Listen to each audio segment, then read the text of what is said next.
Our story begins in the year 550 of the Matic Kingdom, where our protagonist, Ramsay, is having a serious discussion with his father. Pointing to a remote region on the map, his father declares that this territory will belong to Ramsay from this day forward. His father, Hans Rugel, is a low-ranking baron with a meager estate, and the land he's granting Ramsay is at the kingdom's absolute northern limit. It is a desolate, frozen wasteland, completely devoid of any inhabitants. While the eldest brother, Baal, rules the domain, and the second son, Kun, serves as a backup, Ramsay, the third son, is treated as a total afterthought. In simpler terms, he is seen as nothing more than an inconvenient mouth to feed. Ramsay surprisingly smiles at the news, noting that this land officially makes him a branch of the Rugel family, a point Hans begrudgingly accepts. To distance himself from the main house, Ramsay decides to take a new surname, declaring that he will now be known as Ramsay Bartlett. Hans is taken aback by the sudden name change, while Ramsay internally scoffs at the irony of being cast aside as useless. Accepting his fate, Ramsay asks for startup funds, prompting his mother to hand over a bag containing 1,000 rubles prepared by his father. Calculating that a single loaf of bread costs 1 ruble, he decides to take every possible advantage he can get as the family's third son. His mother offers a tearful apology for his situation before asking Hans if there is anything else left to discuss. Hans finally softens, admitting his guilt as a father for being unable to provide more for his youngest son. Ramsay simply smiles and tells him not to worry, promising to set out for his new territory in just 1 week. As he heads toward the village, he reflects on his situation, realizing that this outcome was actually inevitable. You see, Ramsay is a reincarnator, and his mental age far exceeds his 13-year-old body. In his past life, he was Shotaro Ikaruga, a corporate slave in Japan who died in the most cliché way possible, getting hit by a truck. In this new world, he lacks any real noble influence, and as a third son, inheriting the family estate was never an option. He could have tried to marry into another family or become a retainer, but he chose to embrace the barren land he was gifted. He is now fully determined to cultivate that wilderness and build his very own village from the ground up. Just then, his close friend Dany approached to greet him. Dany was the 4th son of the village's only innkeeper. Like Ramsay, he couldn't inherit anything, so the two shared a deep bond. Ramsay handed him a list including rye, beans, tools, and salt, prompting a stunned Dany to ask if he was planning a massive journey. Ramsay explained the situation, clarifying that he had been granted his own land and would be moving there to start a new life. Dany was absolutely floored by the news, leaving Ramsay concerned by his friend's intense reaction. Dany shouted in frustration, asking why he wasn't told sooner, but Ramsay clarified he had only just found out himself that day. Dany immediately began firing off questions, desperate to know the location and scale of this new territory. Ramsay shared what he knew before asking Dany a heavy question. Wasn't he angry at their families for giving birth to them, only to discard them like trash the very moment they were no longer considered useful? Stunned by the blunt truth, Dany listened as Ramsay offered his hand, promising they would make everyone eat their words. Dany smirked and met his hand with a firm grip, vowing that they were definitely going to give this their best shot. Ramsay felt a wave of relief, grateful to finally have a reliable ally by his side. When Dany asked for his first task, Ramsay inquired how many others in the village were in the same desperate boat as them. He instructed Dany to recruit those people so they could build a new village together, a mission Dany was more than happy to accept. They bid each other farewell, both fueled by a newfound sense of purpose. Now, Ramsay knew it was time to focus on handling his own part of the grand plan. Returning home, Ramsay found Hans buried under a mountain of books and legal documents. After reviewing the initial data on the land, Hans handed over even more specialized texts, stressing that he would need to master every detail to ensure their survival. Ramsay knew it was vital to gather intelligence on the region beforehand, especially the climate, as lacking a proper weather chart meant relying on vague village records. He noted that snow typically began piling up by mid-December, becoming a permanent fixture until it thawed in late February and vanished by April. He wondered if the climate mirrored Hokkaido's. When Hans asked if the data was useful, Ramsay confirmed it was and requested to see the regional map. Together, they pored over the documents, discussing the specific boundaries of his new territory. Ramsay pointed to a small river and suggested using it as a natural border, a proposal Hans found perfectly acceptable. Ramsay then inquired about his neighbors, asking which lords held the lands to the east, west, and north. Hans explained that Baron Boden held the west beyond the Beverly Mountains. The kingdom controlled the east past the Ted River, and Baron Hendrick guarded the northern wall. Ramsay carefully weighed his options, calculating whether he would have access to enough timber and fresh drinking water. He admitted his concerns about the soil quality to Hans, though he vowed to cultivate it with patience before thanking him and retiring to his room. After leaving the office, Ramsay took a moment to mentally prepare for the grueling journey and the monumental task that awaited him. Eventually, Ramsay returned to his quarters, a room as barren and desolate as the land he was inheriting. Sitting on his meager cot, he prepared to bid farewell to the storage-like cell, packing only his clothes, a coat, a knife, a blanket, and 500 hidden coins. Glancing up at a dusty spiderweb, he admitted the environment was bleak, even if the luxury of eating without working had been a nice change of pace. Compared to his past life as a corporate slave in a black company, however, this was paradise. He let out a long, satisfied stretch. He knew Dany was busy recruiting settlers, but he still needed to secure the official land deed from his father. The list of chores was endless. Just then, his door swung open violently as his brothers barged into the room. They began jeering at him, mockingly celebrating the fact that Ramsay was finally being disowned and exiled from the family estate. Ramsay kept his composure, clarifying that he wasn't simply leaving.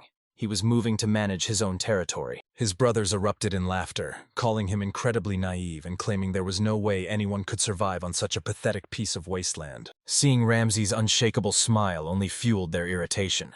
His older brother spat toward him, snarling that he should just hurry up and go die in the wilderness. After they left, Ramsay freshened up, reflecting on an old proverb. Better to be the head of a chicken than the tail of an ox. Gazing at the star-studded night sky, he reached out as if to grab them. This second life was a rare gift, and he wasn't about to waste it. He vowed to be the leader, not a follower, determined to carve his own destiny into this new world with his own two hands. By the following morning, Ramsay arrived at his designated land, ready to establish his new domain. He carefully studied the map, surveying the boundaries of his newly acquired territory. Testing the soil, he found it hard and brittle. Tilling this stubborn earth was going to be an uphill battle. He ventured toward the mountains, where he discovered vast groves of birch trees stretching as far as the eye could see. With such an abundance of resources, he knew he'd never have to worry about a shortage of timber. The mountain soil was rich and loamy, far superior to the dry, barren earth of the plains. Realizing the mountain's foot was the ideal spot for a base, he praised his early start before deciding it was time to head back to the village. As afternoon set in, a famished Ramsay returned to the village, only to be intercepted by a young boy calling his name. It was Roger, the lumberjack's youngest son, who looked relieved to have found him.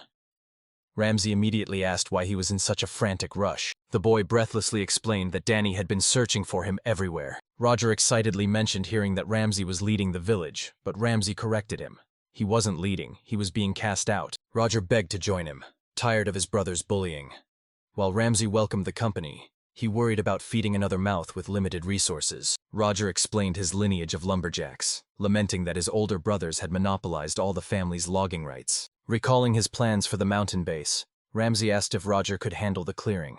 The boy eagerly agreed, promising to manage all the timber work. They sealed the deal with a handshake, and as Ramsay welcomed his first recruit, Roger's face lit up with newfound hope. Shortly after, the pair arrived at the house where Dany and the small group he had assembled were waiting.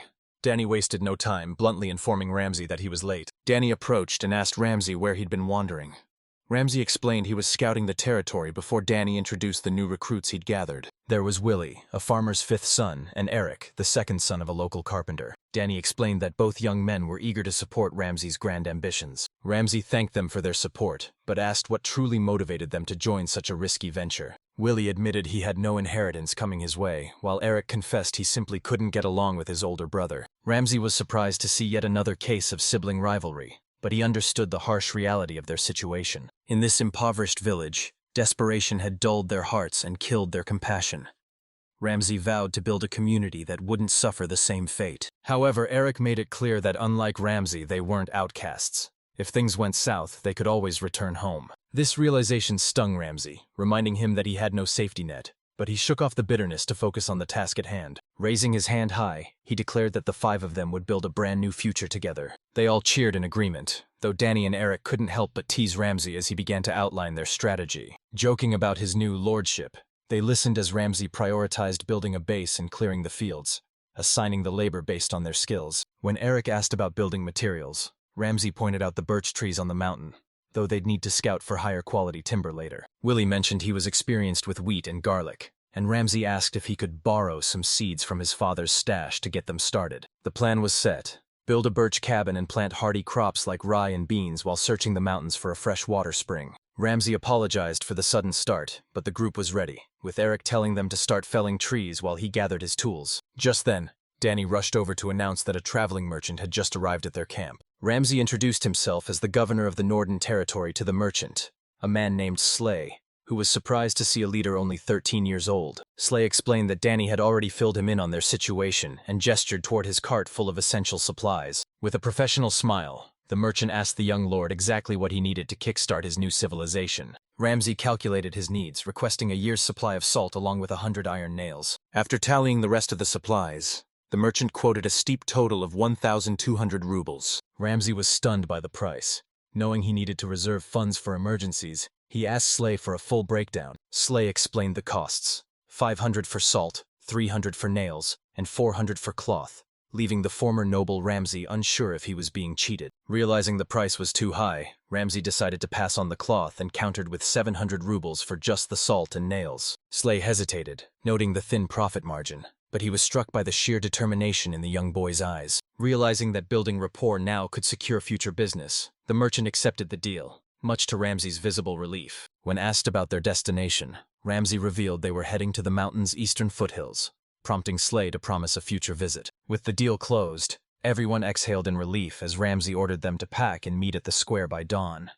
But first, he pulled Willie aside. Shortly after, the two arrived at Willie's family farm, where they found his mother hard at work in the fields. She immediately grilled Willie, demanding to know where he had been wandering off to this time. However, her tone shifted the moment she noticed the stranger standing beside her son. He introduced himself as Ramsay Rugal, a name she recognized as noble, though he quickly insisted on skipping the formalities to ask a favor. Getting straight to business, Ramsay explained that he wanted to purchase a variety of her agricultural products. She offered 3 bags of rye, 1 of beans, and 2 small bags of garlic, prompting Ramsay to ask for the total cost. Though the price was 600, she settled on 500 rubles. Ramsay paid up front, arranging for Willie to deliver the goods later. With the transaction complete, Ramsay felt confident that his minimum preparations were finally in order. Back at the house just before the sun broke the horizon, Ramsay prepared for his departure as his parents came to see him off. He offered a heartfelt thanks for their upbringing, vowing that he would never forget the kindness they had shown him. His mother questioned his haste to leave for the new territory,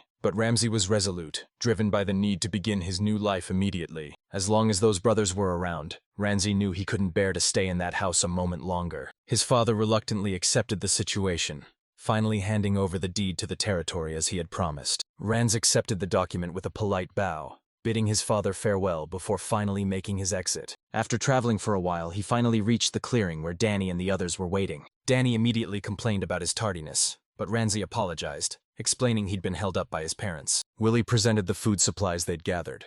Ramsay felt relieved for now, though he knew they'd need to restock soon. He'd managed to buy everything at a discount thanks to the Rugal name, but he knew those privileges were now a thing of the past. He slapped his cheeks to snap out of it and gave the order to his squad.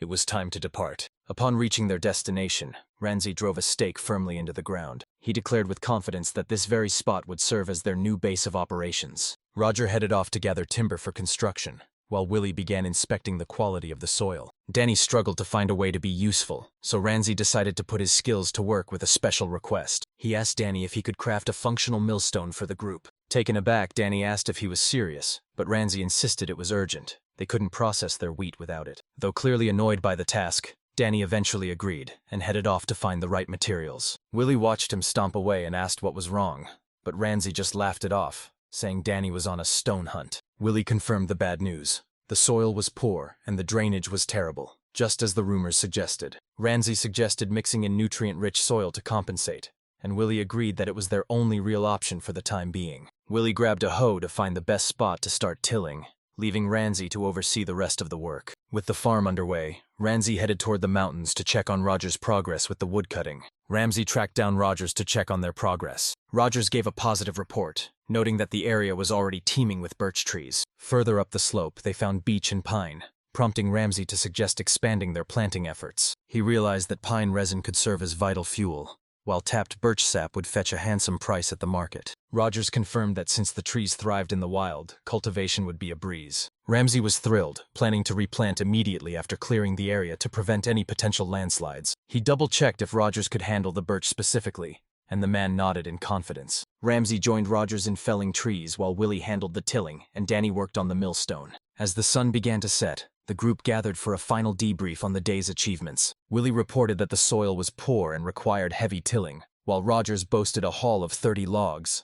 Meanwhile, a dejected Dany apologized for finding nothing. Ramsay thanked the team for their hard work and officially called it a night. He encouraged them to head home to their families, but the men looked on awkwardly, promising to work harder to build him a proper shelter. Once the crew departed, Ramsay was left in total solitude to set up his makeshift camp. He realized he lacked even basic water containers, and as he looked at his woodpile, a dire realization struck him. He had absolutely no idea how to actually start a fire from scratch. The daytime heat had made him complacent, but without a lighter or a spark, surviving the freezing night would be impossible. Panic began to set in, but after a frantic struggle, he finally managed to get his camp situated. He managed to spark a flame and huddled tightly inside his blanket for warmth. He'd been forced to borrow embers from Dany's place just to avoid freezing to death in the dark. Despite his grand ambitions, he realized he was woefully unprepared for the harsh reality of frontier living. Exhausted from the day's labor, he eventually drifted off into a deep sleep. When morning broke, he was stirred awake by the voices of his friends. They were pained to see him in such a state, and Ramsay asked exactly when he'd finally passed out. Eric realized he needed to build a shelter immediately to survive, while Roger and Willie focused on securing food and crops to keep their strength up. Each of them went their separate ways, fueled by the urgent need to establish a livable environment as quickly as possible. Ramsay knew he couldn't afford to waste any time either, and decided to get moving. After hydrating at a nearby stream, he realized that if he wanted to eat, he'd first need to craft some proper utensils. He wasn't exactly a master potter, but he remembered enough from his school days to try his hand at some basic earthenware. He gathered some clay, worked it with water, and carefully molded it into the shape of a pot. Ideally, it needed 2 weeks to dry, but time was a luxury he didn't have, so he prepared himself for a few failed experiments. After letting the clay sunbathe and then dry near the campfire, he finally tossed the piece directly into the flames. The end result of his labor was a rather hideous-looking pot. Looking at the crude creation, he couldn't help but feel a wave of disappointment. He knew he'd rushed the drying process and failed to regulate the fire's temperature,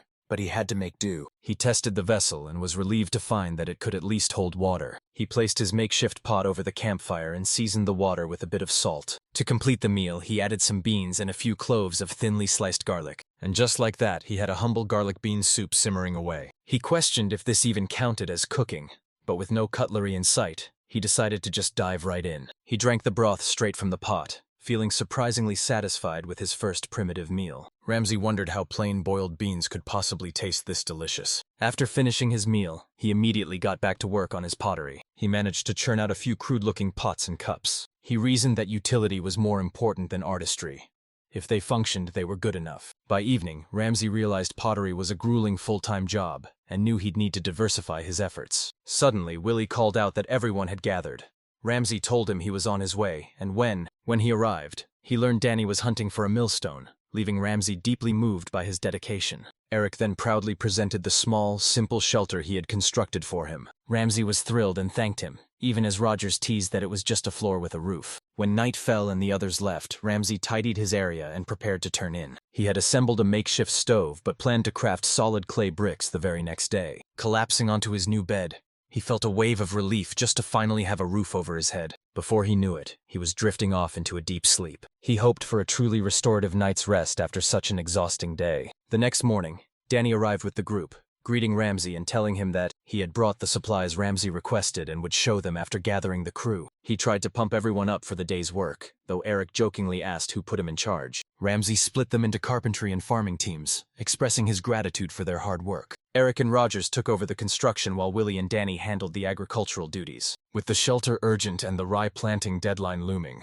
Ramsay felt confident they'd finish on time together. After a while, Dany arrived and urged everyone to test out his handcrafted stone mill. Roger bet on its success, while Eric and Willie gambled on it failing, prompting Dany to tell them to stop making unauthorized bets. Ren remarked that it looked decent, but Dany told him he needed more than just a compliment on its aesthetics. He told them to toss in some grain and see how it handled the grinding. But as they started, they realized something was wrong and questioned if it was even functioning properly. Once they opened it up, they found the grind was uneven, and the overall efficiency was incredibly poor. Ren explained that the mill needed proper grooves, drawing the correct design in the sand, while Dany complained about the extra effort required. The guys argued over who won the bet, with Roger insisting that since it technically worked, he was the winner. As they discussed their next steps, Ren watched them with a smile, knowing that through this gradual progress, the true development of the Barlett territory was finally underway. 2 weeks had passed since Ren first established himself in the territory. He noted that development was booming,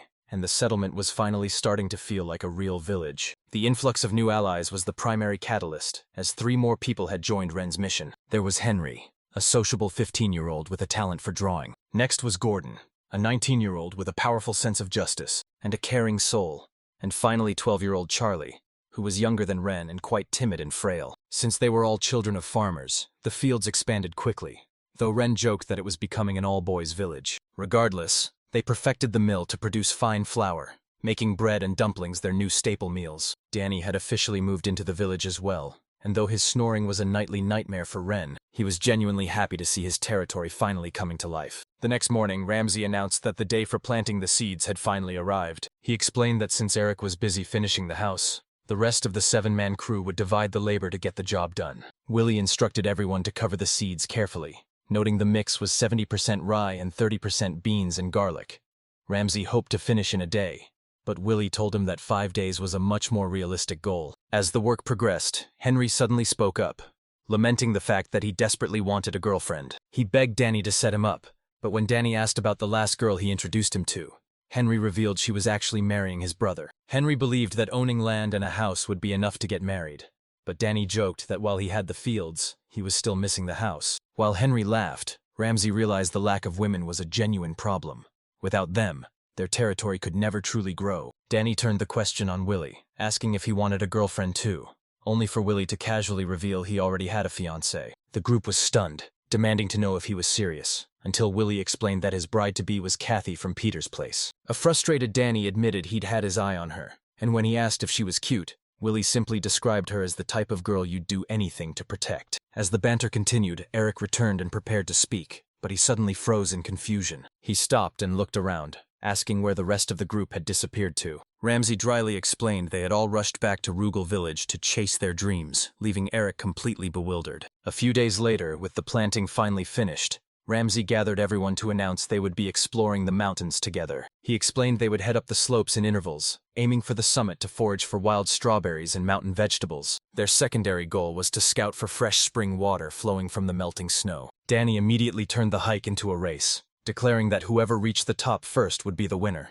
Despite Ramsay's attempts to maintain order, Eric joined in, boasting that as the sewer rat of Rugal village, he wouldn't lose in speed, a title Gordon found to be a very questionable compliment. Not to be outdone, Dany claimed he was known as Dany the Skirt Lifter and wouldn't be beaten, prompting Gordon to wonder if any of them understood what a compliment actually was. Dany told Gordon to shut up since he was the only one there with a girlfriend, while Eric complained that they were having all the fun without him. Gordon bolted, desperately trying to take the lead. Dany attempted to intercept him, and the trio raced up the slope, leaving a struggling Roger in the dust. A short while later, Ramsay gathered the group to check if anyone had located the spring. Dany and Eric could only look away in shame, having come up empty-handed. Willie and Gordon reported finding plenty of berry patches, but not a single drop of fresh water. Ramsay quickly realized that finding the source would be much harder than anticipated. Just then, Charlie approached him with a spark of hope. He claimed to have picked up the distinct sound of flowing water nearby. He led the group toward the sound, nearing the mountain's base, which made Henry wonder if they had missed it right under their noses. After focusing their ears, the unmistakable babbling of a stream finally became clear. Dany was baffled that they had missed it,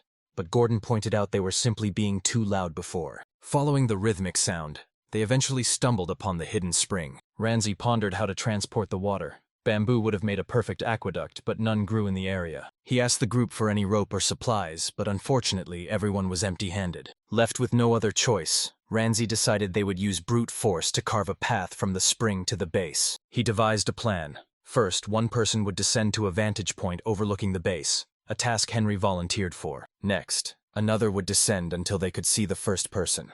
Gordon took this spot, and they continued the chain until Ramsay established a visual connection between everyone, creating a human guide to follow. Their goal was to physically trample down a clear path through the thick brush. He ordered everyone to rip out any stubborn weeds to ensure the new trail was easy to navigate. With the new route established, a round trip from the base to the spring took only 5 minutes, leading Ramsay to declare the mission to secure water a total success. A few days later, Dany was seen wandering through Rugal village, looking completely dejected. Eric eventually caught up with him, asking how his recent endeavors were going. As it turned out, both were miserable after another day of failing to flirt, and Dany lamented his desperate need for a girlfriend. Eric pointed out that their options were limited in such a tiny village and suggested they scout elsewhere, though he feared they'd just get more strange looks. Dany agreed, suggesting they wrap things up and move on for now. But their departure was interrupted by a familiar voice. It was Ramsay's older brother, Paul, demanding to know what his idiot brother was up to. He even spitefully wondered why Ramsay hadn't just kicked the bucket yet. Overhearing the conversation, Dany immediately recognized the man as Ramsay's hostile sibling. Paul's subordinates reported that Ramsay's village was actually thriving, despite being populated by only a handful of low-ranking sons who couldn't inherit their family estates. This news infuriated Paul, who claimed Ramsay had trespassed on his territory and swore he would put an end to him once and for all. Eric explained to Dany that because Ramsay had officially received land from their father, Paul was consumed by petty jealousy. When the worker asked how they should handle the situation, Paul coldly suggested they simply burn the entire village to the ground. Eric and Dany were absolutely horrified by what they had just overheard. Without wasting a second, they raced back to Ramsay to deliver the warning. They found Ramsay casually mapping the area with Henry's artistic help, but Dany quickly cut him off, shouting that they didn't have time for cartography. Sensing the urgency, Ramsay asked what was wrong, and the duo recounted Paul's murderous plan. Ramsay immediately saw through his brother's scheme, noting that Paul was a fool who only knew how to stir up trouble. Eric pressed him, worried about what they would do if an actual attack occurred. Ramsay simply said he'd consider it, and despite Eric's insistence that they couldn't just sit idly by, Ramsay brushed it off and returned to his map. Despite the reassurance, Dany remained deeply skeptical of the situation. A short while later, Willie approached Ramsay with a proposal to start cultivating grapes. When asked if the land was suitable, Willie explained that grapes were resilient enough to thrive even in poor soil. Gordon offered his expertise from his past experience, while Henry grew excited at the prospect of wine, a luxury Ramsay noted could be stored long-term. With the decision made to build a vineyard, the group began planning, though Dany and Eric watched on with visible dread. Noticing their expressions, Ramsay asked the others to take over the preparations, which Gordon and Charlie were happy to do. Ramsay then pulled Dany and Eric aside, explaining that he was preoccupied with finalizing their strategy. Dany brushed the excuses aside, demanding to know what the plan was regarding Paul. Ramsay vaguely replied that everything would work itself out, leaving Dany absolutely stunned by his lack of concern. Before Dany could even respond, Ramsay walked away, promising they would finish the conversation later. Days later, the two were back in the village, still struggling to gather resources while the threat of Paul loomed over them. Dany feared the entire territory was about to go up in flames, which would leave them right back at square one. Losing his temper, Eric grabbed Dany by the collar, warning him not to mess around. He reminded Dany that he was the one who got them all riled up, so there was no way he was backing out now. When Dany asked what he was expected to do, Eric's frustration finally reached its boiling point. He punched Dany square in the face, shouting at him to finally wake up. Dany just smirked, wiped his face, and delivered a heavy kick to Eric's gut, mocking him for his hypocrisy. A crowd quickly gathered as the brawl intensified, encircling the two as they traded blows. Dany demanded his release, but Eric stood his ground, insisting on an apology first. The surrounding crowd roared, egging the two of them on to trade blows. Paul and his crew happened to be passing by, drawn toward the commotion by the deafening noise of the spectators. Eric made short work of the brawl and walked away victorious. Dany was left sprawled out on the dirt, defeated and humiliated. As the crowd dispersed, Paul spotted the fallen boy and recognized his face immediately. He ordered his men to scoop him up, and they hauled the unconscious Dany back to their headquarters. Dany eventually regained consciousness, his body still aching from the beating as he surveyed his unfamiliar surroundings. He realized he was being held in a storage shed, with the grand Rugal mansion looming just outside. It dawned on him that he was in the heart of Paul's territory just as Paul himself arrived to take a seat beside him. Paul wasted no time, demanding to know exactly what Dany was doing in his neck of the woods. When Dany remained silent, Paul reminded him he was no longer a villager, and that his ties to Ramsay were well known. Dany caught Paul off guard by letting out a sharp laugh and flatly denying any loyalty to his old friends. He spat that he couldn't stand another second of that mind-numbing, boring village lifestyle. He declared he was done with his past, introducing himself as Dany of Rugal, which drew a cynical laugh from Paul. Dany continued his rant, asking who in their right mind would want to deal with dull land development. Sensing a golden opportunity, Paul extended a formal invitation for Dany to join his ranks. His lackeys chimed in, boasting that Paul's crew enjoyed the finest booze and the company of beautiful women. Dany's eyes lit up at the prospect, eagerly agreeing that such a life sounded like a dream come true. Paul smirked, realizing he'd finally found a crack in Ramsay's foundation, one he intended to exploit to the fullest. Paul extended his hand to Dany, sealing their new partnership. He expressed how much he was looking forward to their future collaboration. Dany gripped his hand firmly, officially finalizing the pact. A few days later, Dany was living the high life, indulging in booze and the company of women. He bragged that day drinking with beautiful girls was the peak of luxury, But Paul had business on his mind. Paul declared it was finally time to crush Ramsay and his gang, leading his men to ask if they were truly ready to move. However, Dany cautioned him, arguing that it was still far too early to strike. He suggested waiting until autumn, leaving Paul confused as to whether Dany was suddenly showing mercy. Dany laughed it off, explaining that since they were currently planting crops, it was smarter to wait for the harvest and steal it all. Paul immediately saw the genius in the plan and agreed to the delay. They would wait until autumn to strike, a promise of violence that left his workers energized and eager. Meanwhile, the scene shifts back to Ramsay's territory. Roger approached Ramsay to see if anything was amiss, but Roger assured him everything was fine. He mentioned he hadn't seen Dany around lately, but Ramsay played it cool, claiming he was just out chasing girls. He told Roger not to worry about it, maintaining a calm and collected exterior. Roger laughed, but Eric remained uneasy. Ramsay stopped Eric before he could speak, assuring him the next phase was in motion. He announced his intention to travel further north to meet with the influential Baron Hendrick. The sudden news of this meeting left the entire group in a state of shock. Ramsay confirmed they would sell their surplus timber at Hendo's, the Baron's capital, and he already had the wagons loaded. Eric realized this was the next move Ramsay had planned, and asked him to bring back some nails and salt from the city. Estimating a half-day trek to Hendo's, he figured he'd be back by the following morning. He entrusted Kathy, Willie's fiancée, with the responsibility of managing the group's meals while he was away. With a nod of understanding from her, he began his journey. But after a few grueling hours on the road, the reality of hauling the heavy cart alone began to set in, and his resolve started to waver. Eventually, Hendo's came into view, but the trip had taken twice as long as planned, making him regret not bringing help. As he neared the town's perimeter, a group of soldiers stopped him, demanding to know his business. Noticing his cargo, Ramsay explained it was his first time in the city and asked for directions to a lumber merchant. The guards were friendly enough, pointing him toward the gate and telling him to take a sharp left. However, as they swung the gates open, they warned him to prepare himself for what lay inside. The moment Ramsay stepped through, he was stunned by the sheer scale and vibrant energy of the bustling streets. It was easy to see why this place served as the Baron's capital. He navigated the crowds until he finally located the local lumber yard. The shop owner approached him, immediately recognizing a potential supplier with a fresh haul. After a quick inspection of the timber, the merchant praised the quality and offered a flat rate of 1,000 rue-barbara for the lot. Ramsay paused to consider the offer. He pushed for a higher price, arguing that the pristine condition of the wood and the long journey deserved a premium. The shopkeeper haggled over the price, eventually settling on 1,200 ruba as his absolute limit. Renji agreed to the deal. The owner handed over a bag filled with the currency, and after thanking him, Renji made his exit. He walked away, already contemplating his next move. His next stop was a local seamstress. He entered the shop and requested to have a formal suit commissioned. The woman inside asked for his specific requirements, and he explained he needed a respectable outfit to meet a lord without spending a fortune.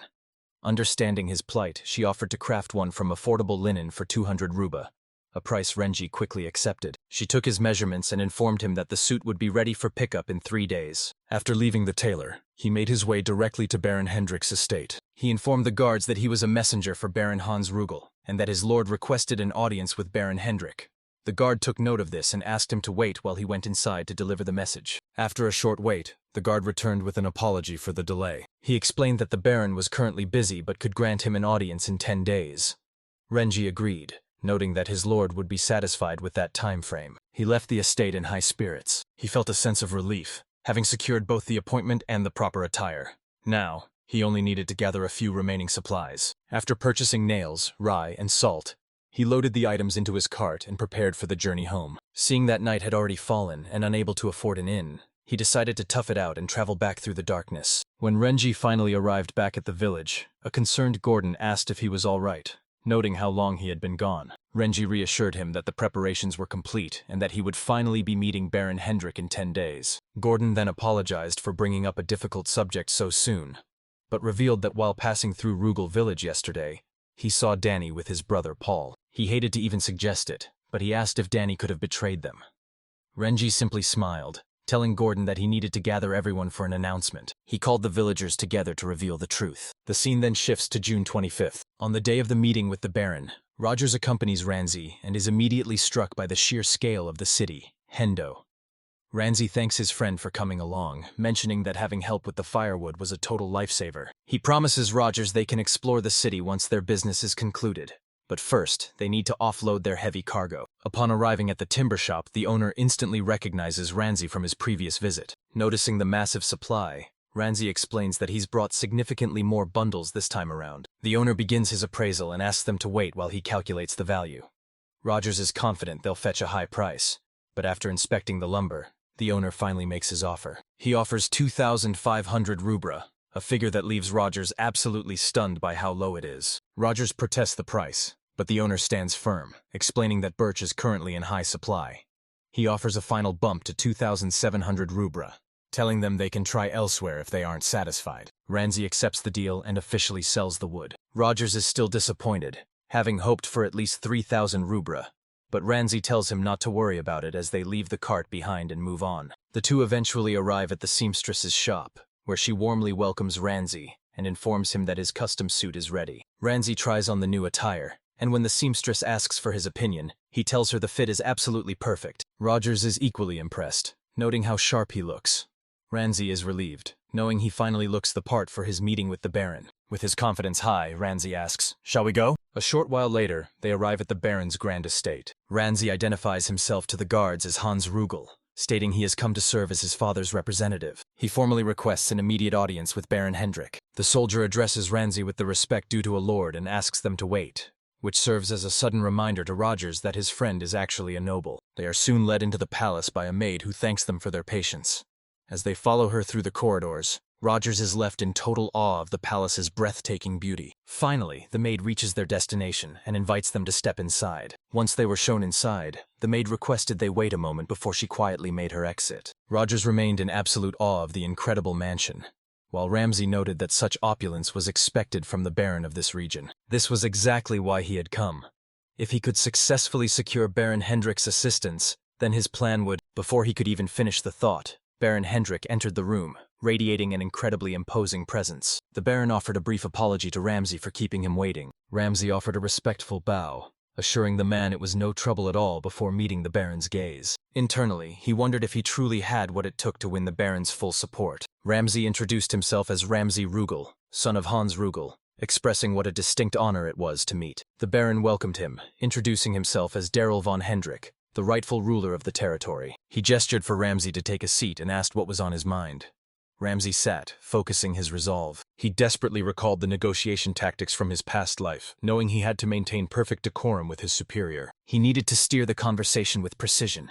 Just then, a maid arrived to serve wine, and the Baron asked if he partook. The Baron encouraged them to feel free to indulge and make themselves at home. Ramsay politely declined, noting the Baron's busy schedule and suggesting they dive straight into the main topic. He handed an official document to the Baron's butler, who accepted it with a professional nod. The butler opened the seal and presented the letter to the Baron for review. The Baron scanned the contents, falling silent as he processed the information. He realized that Ramsay was Lord Rugel's third son and had recently been granted lordship over the Northern Territory. The Baron admitted he expected more, asking if Ramsay was simply seeking a job as a retainer because he couldn't manage his wasteland. Ramsay firmly denied the assumption, stating that while it was an enticing offer, he had already chosen a different path. Ramsay signaled Rogers, who handed over the pouch of gold they had earned from the lumber trade. He presented the payment, explaining that per the decree, he had established his own territory under the new surname, Bartlett. Formally seeking vassalage, he requested that his land be brought under the Baron's protection.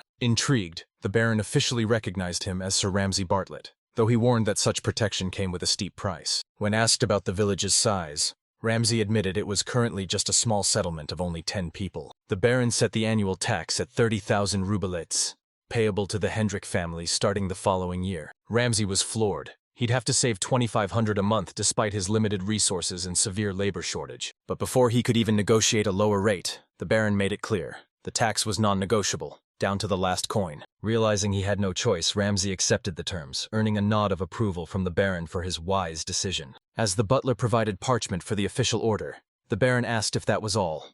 But Ramsay had one final request. He asked the Baron to warn Lord Rugel not to interfere with his land, a bold demand that caught the noble off guard. Ramsay explained that while his father granted him the land, his brothers were bitter and planned to sabotage him through arson. Not wanting his potential tax revenue to go up in flames, the Baron agreed to draft a stern warning immediately. Ramsay also requested a copy for himself to serve as a legal deterrent against any would-be invaders. He wanted it in writing that if he was forced to take down an intruder, he would be held completely blameless. The Baron consented, noting that defying his command would result in severe punishment for the Rugal family. With a flourish, the Baron signed the document and handed it over to the young lord. He promised to notify Lord Rugal personally, and a grateful Ramsay finally took his leave. As Ramsay and Rogers exited the palace, the weight of their new alliance began to sink in. High above, the Baron watched them depart from his window, intrigued by the potential of his new vassal. The Baron turned to his butler, Anthony, for his take on the matter, but the man found it laughable that such a measly sum could sway them. The Baron urged him to be lenient, noting that commoners were merely desperate to survive and a noble must possess the grace to endure such trifles. He told Anthony that while his loyalty was commendable, it often went a bit too far, prompting a swift apology from the butler. Anthony admitted the tax revenue was welcome, and the Baron agreed.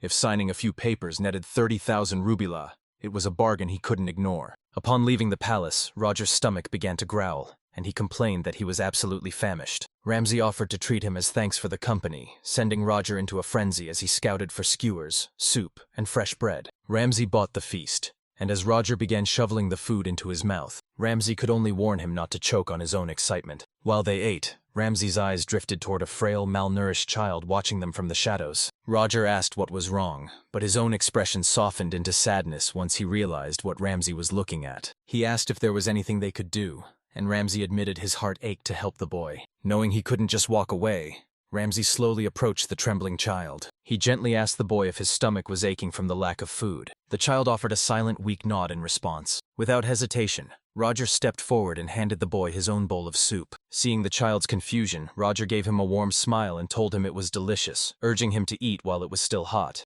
As the boy ate, Ramsay marveled that a glutton like Roger would give up his meal, though he knew filling one's stomach wouldn't fix the root issue. Ramsay asked if there were many others like him in town. The child nodded, leaving Ramsay deep in thought about the crisis. He turned to Roger and asked if he was truly willing to help, claiming they had the power to make a real difference for these kids. Roger vowed to do whatever it took, and with a firm decision made, Ramsay thanked his friend for his unwavering resolve. Rogers set out to gather those in similar dire straits at the lumber yard, while Rance went to purchase supplies. Rogers combed through the town's alleyways, recruiting those without homes, jobs, or even a scrap of food to their names. Meanwhile, Rance headed to the market to buy the necessary provisions for their journey. Before long, Rance returned to the lumberyard to find a massive crowd already waiting for him. He commended Rogers for the impressive turnout, but Rogers solemnly noted that the crowd only proved how many people were truly desperate. Rance realized that even in a prosperous city like Hendrick, countless people were suffering in the shadows with no one to help them. He knew that by welcoming them as citizens of the Bartlett territory, he could save them all, so he called out for their attention. Introducing himself as Rance Bartlett, he announced that he was the lord of the Bartlett barony to the south. The crowd was stunned. He explained that his lands were desperately short on manpower, promising that if they joined him, they'd never go hungry again. As the crowd began to whisper, a woman raised her hand and asked what exactly would be required of them. Rance looked at the gathered souls and began to explain his vision for their future. He told them that by working honestly, starting families, and living their lives to the fullest, they would be contributing to the territory's growth. When asked if that was truly all, Rance clarified that while taxes would come later, his immediate priority was their help in building the village. Just then, an old man stepped forward, claiming a man of his age would only be a burden to the barony. Rance asked for his name, and the man, Archbold, revealed a crippled leg that he feared would make him useless for manual labor. Seeing the injury, Rance asked if he had any combat experience. A surprised Archbold admitted he was once a renowned mercenary. Recognizing the scar of a true warrior, Rance noted the lack of soldiers in his lands and asked Archbold to serve as their instructor. Honored by the request, Archbold agreed to assist, prompting Rance to turn back to the rest of the group with a smile. He assured them that everyone had a role to play regardless of their physical strength, and soon, the first volunteers began to step forward. One by one, the crowd agreed to join his cause, and Rance began officially recording the names of his new citizens. After a quick head count, Ramsay realized there were 73 people in total. He informed Rogers they would depart early the next morning to arrive by nightfall, but Rogers cautioned him to be mindful of the elderly and children in the group. Ramsay then decided he would head back to the village ahead of the others. Startled, Rogers listened as Ramsay explained he needed to prepare his people for the sudden influx of refugees to avoid chaos. Rogers reluctantly agreed, though he looked uneasy. Ramsay placed his trust in him, and Rogers promised to do his absolute best to manage the group. Ramsay reflected on this massive opportunity for growth, though he worried about how the villagers would react to the news. By June 26th, Ramsay arrived home. Willie greeted him, and Ramsay immediately requested a village-wide meeting. He announced that Baron Hendrick had officially recognized him as a viscount, placing the Bartlett territory under the Baron's protection, a revelation that thrilled Henry and Eric. He also addressed the rumors of an impending attack from Paul's group, which Eric dismissed as a major nuisance. However, Ramsay assured them the threat was neutralized, as the Baron's official warning to Lord Rugal would ensure severe consequences for any further interference. Eric was visibly relieved, and Gordon noted just how much the boy had been stressing over the situation. Then came the catch. In exchange for the Baron's protection, the village would owe an annual tax of 30,000 rubies. The villagers were stunned, but Ramsay calmed them by explaining that Lord Rugal's tax was double that amount. Since they were exempt this year, they had time to prepare. He hesitated before mentioning one last thing, but after Willie told him to just spit it out, Ramsay revealed that a massive group of newcomers was headed straight for their domain, leaving the villagers completely baffled. After explaining the situation, Willie joked that Rogers and Ramsay had been charmed by beggars, while Henry and Gordon remained skeptical. Ramsay insisted he intended to compensate everyone fairly for the extra work, hoping for their support. Henry praised it as a noble deed. Willie looked forward to the bustling atmosphere, and Eric was just excited about the prospect of meeting girls. Overjoyed by their support, Ramsay was encouraged by Gordon, who suggested they immediately begin dividing roles to prepare for the arrival. Kathy offered to handle the cooking with Ramsay's help, suggesting they prepare light rice porridge to accommodate the starving newcomers' delicate stomachs. Willie stepped up to tend the fields, while Henry promised to fetch a larger supply of spring water than usual. As Charlie wondered how he could contribute, Gordon suggested they craft daily essentials like dishes and spoons for the incoming residents. Eric decided to stick to his carpentry, but made sure to have a steady supply of cotton ready for the expansion. Ramsay questioned if enough houses had been built, and Eric admitted they weren't finished yet, though the extra manpower would soon speed things up. When Willie asked about Roger's arrival, Ramsay estimated they'd arrive by nightfall.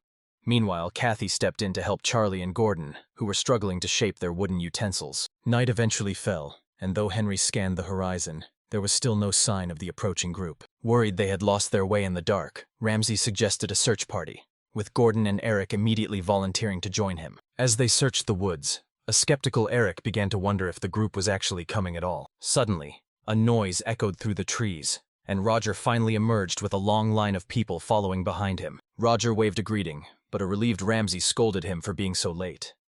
Exhausted, Roger asked Eric to take over pulling the heavy supply cart. However, Eric was too busy flirting with the newcomers to help.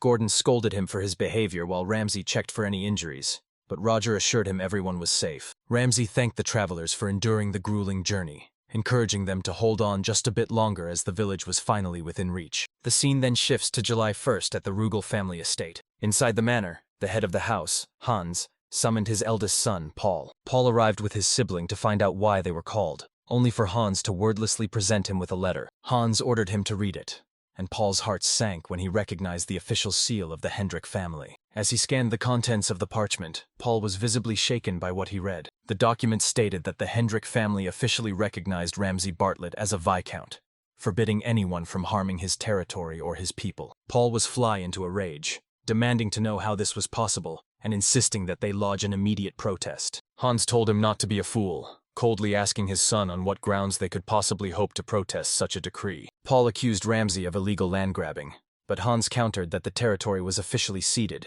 having been handed over as unused land. Fuming with frustration, Paul stormed out of the room. His siblings quickly rushed after him to try and de-escalate the situation. Hans let out a weary sigh, yet he couldn't help but feel proud of Ramsay's progress. He realized that when Ramsay requested those land documents earlier, he was already laying the groundwork for this very moment. Even as a father, he was stunned by his son's incredible foresight, and immediately went to share the news with his wife, Helena. Meanwhile, Paul was back at his place, drowning his anger in alcohol. He was on the verge of a violent outburst, ready to storm back and crush everything Ramsay had built. When his younger brother tried to settle him down, Paul snapped, telling him to shut up and help figure out how to deal with those upstarts. Seeing his volatile state, his brother and assistant decided it was best to leave him alone. Elsewhere, the scene shifted to Dany, who declared that the time for action had finally arrived. He approached Ozma, the third son of a local hunter, and told him they were ready to make their move. Ozma suggested they gear up and use a nearby cart, prompting Dany to express how glad he was to have him on board. Ozma brushed it off,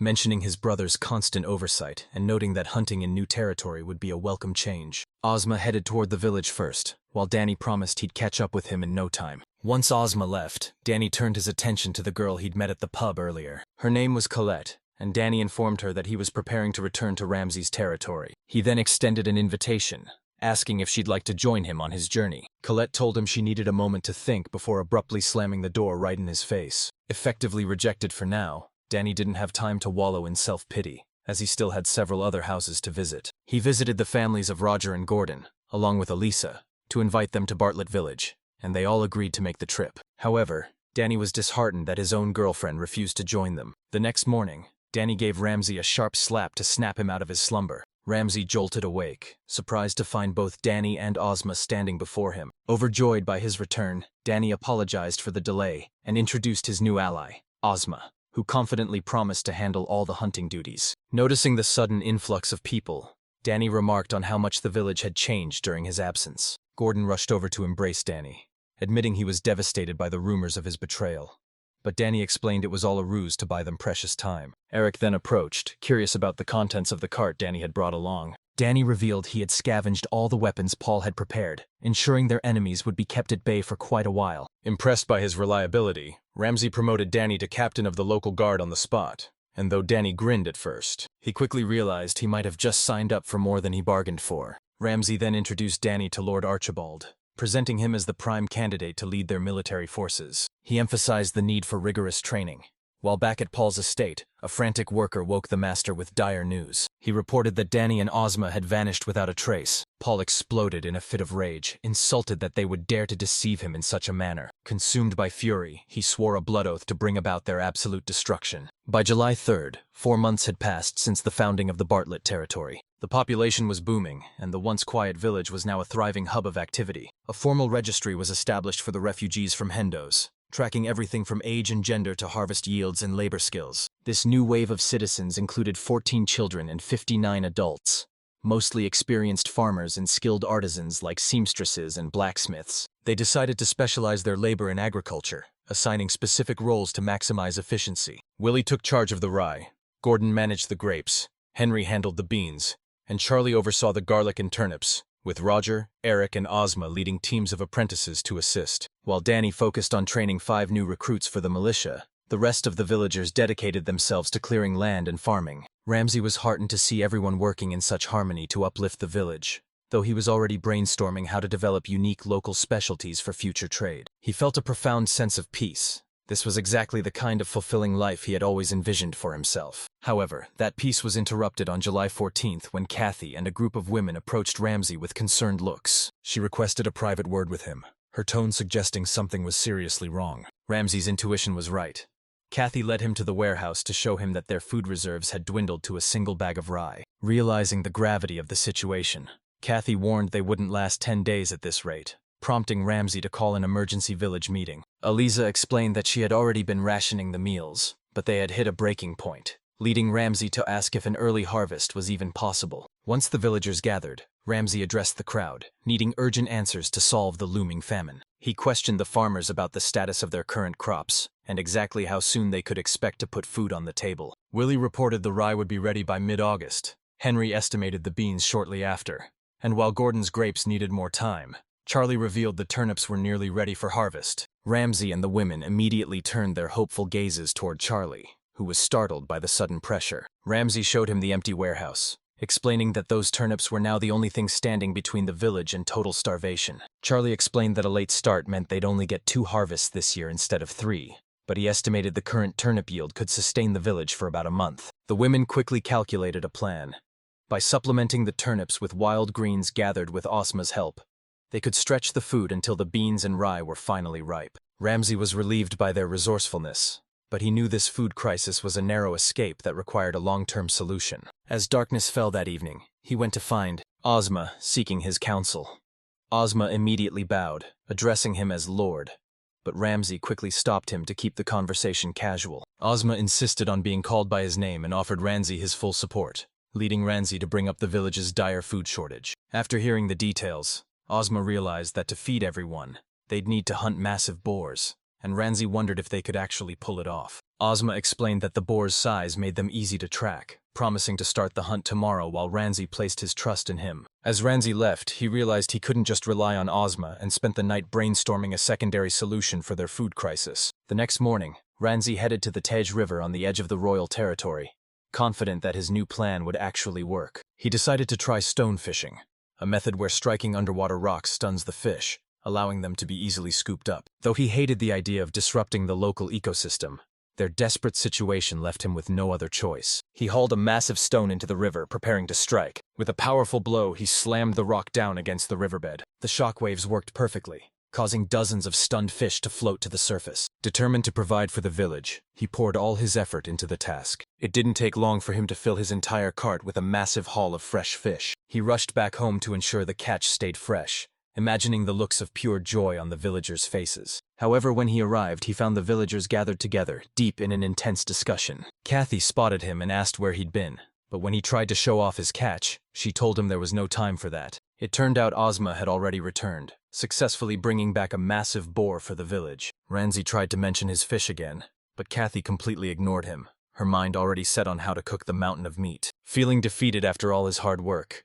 Ramsay was comforted by Dany, who told him it was simply a case of bad timing. By the 2nd of August, the fields were looking lush, signaling that a beautiful harvest was finally within reach. Ramsay asked Willie if it was time to start the harvest, but Willie insisted they needed just a little more time to fully ripen. Ramsay left the final decision to Willie, asking to be notified when the harvest began, before checking in on Henry to see how the crops were progressing. When Ramsay inquired about expanding the fields, Henry assured him the logistics were handled and promised to bring the maps by later for a final review. Ramsay offered to help with the manual labor, but Henry turned him down, insisting the Lord should simply relax and leave the farming to them. As he walked away, Ramsay couldn't help but feel a growing sense of restlessness. With the village expansion paperwork finished and Roger and Eric busy with their new apprentices, he found himself with nothing to do but twiddle his thumbs. Right then, Dany arrived and caught him lounging around with no clear purpose. Ramsay tried to make a quick escape, claiming he had urgent business, but Dany dragged him straight to Archibald to begin formal combat training. Archibald was thrilled, noting that as a lord,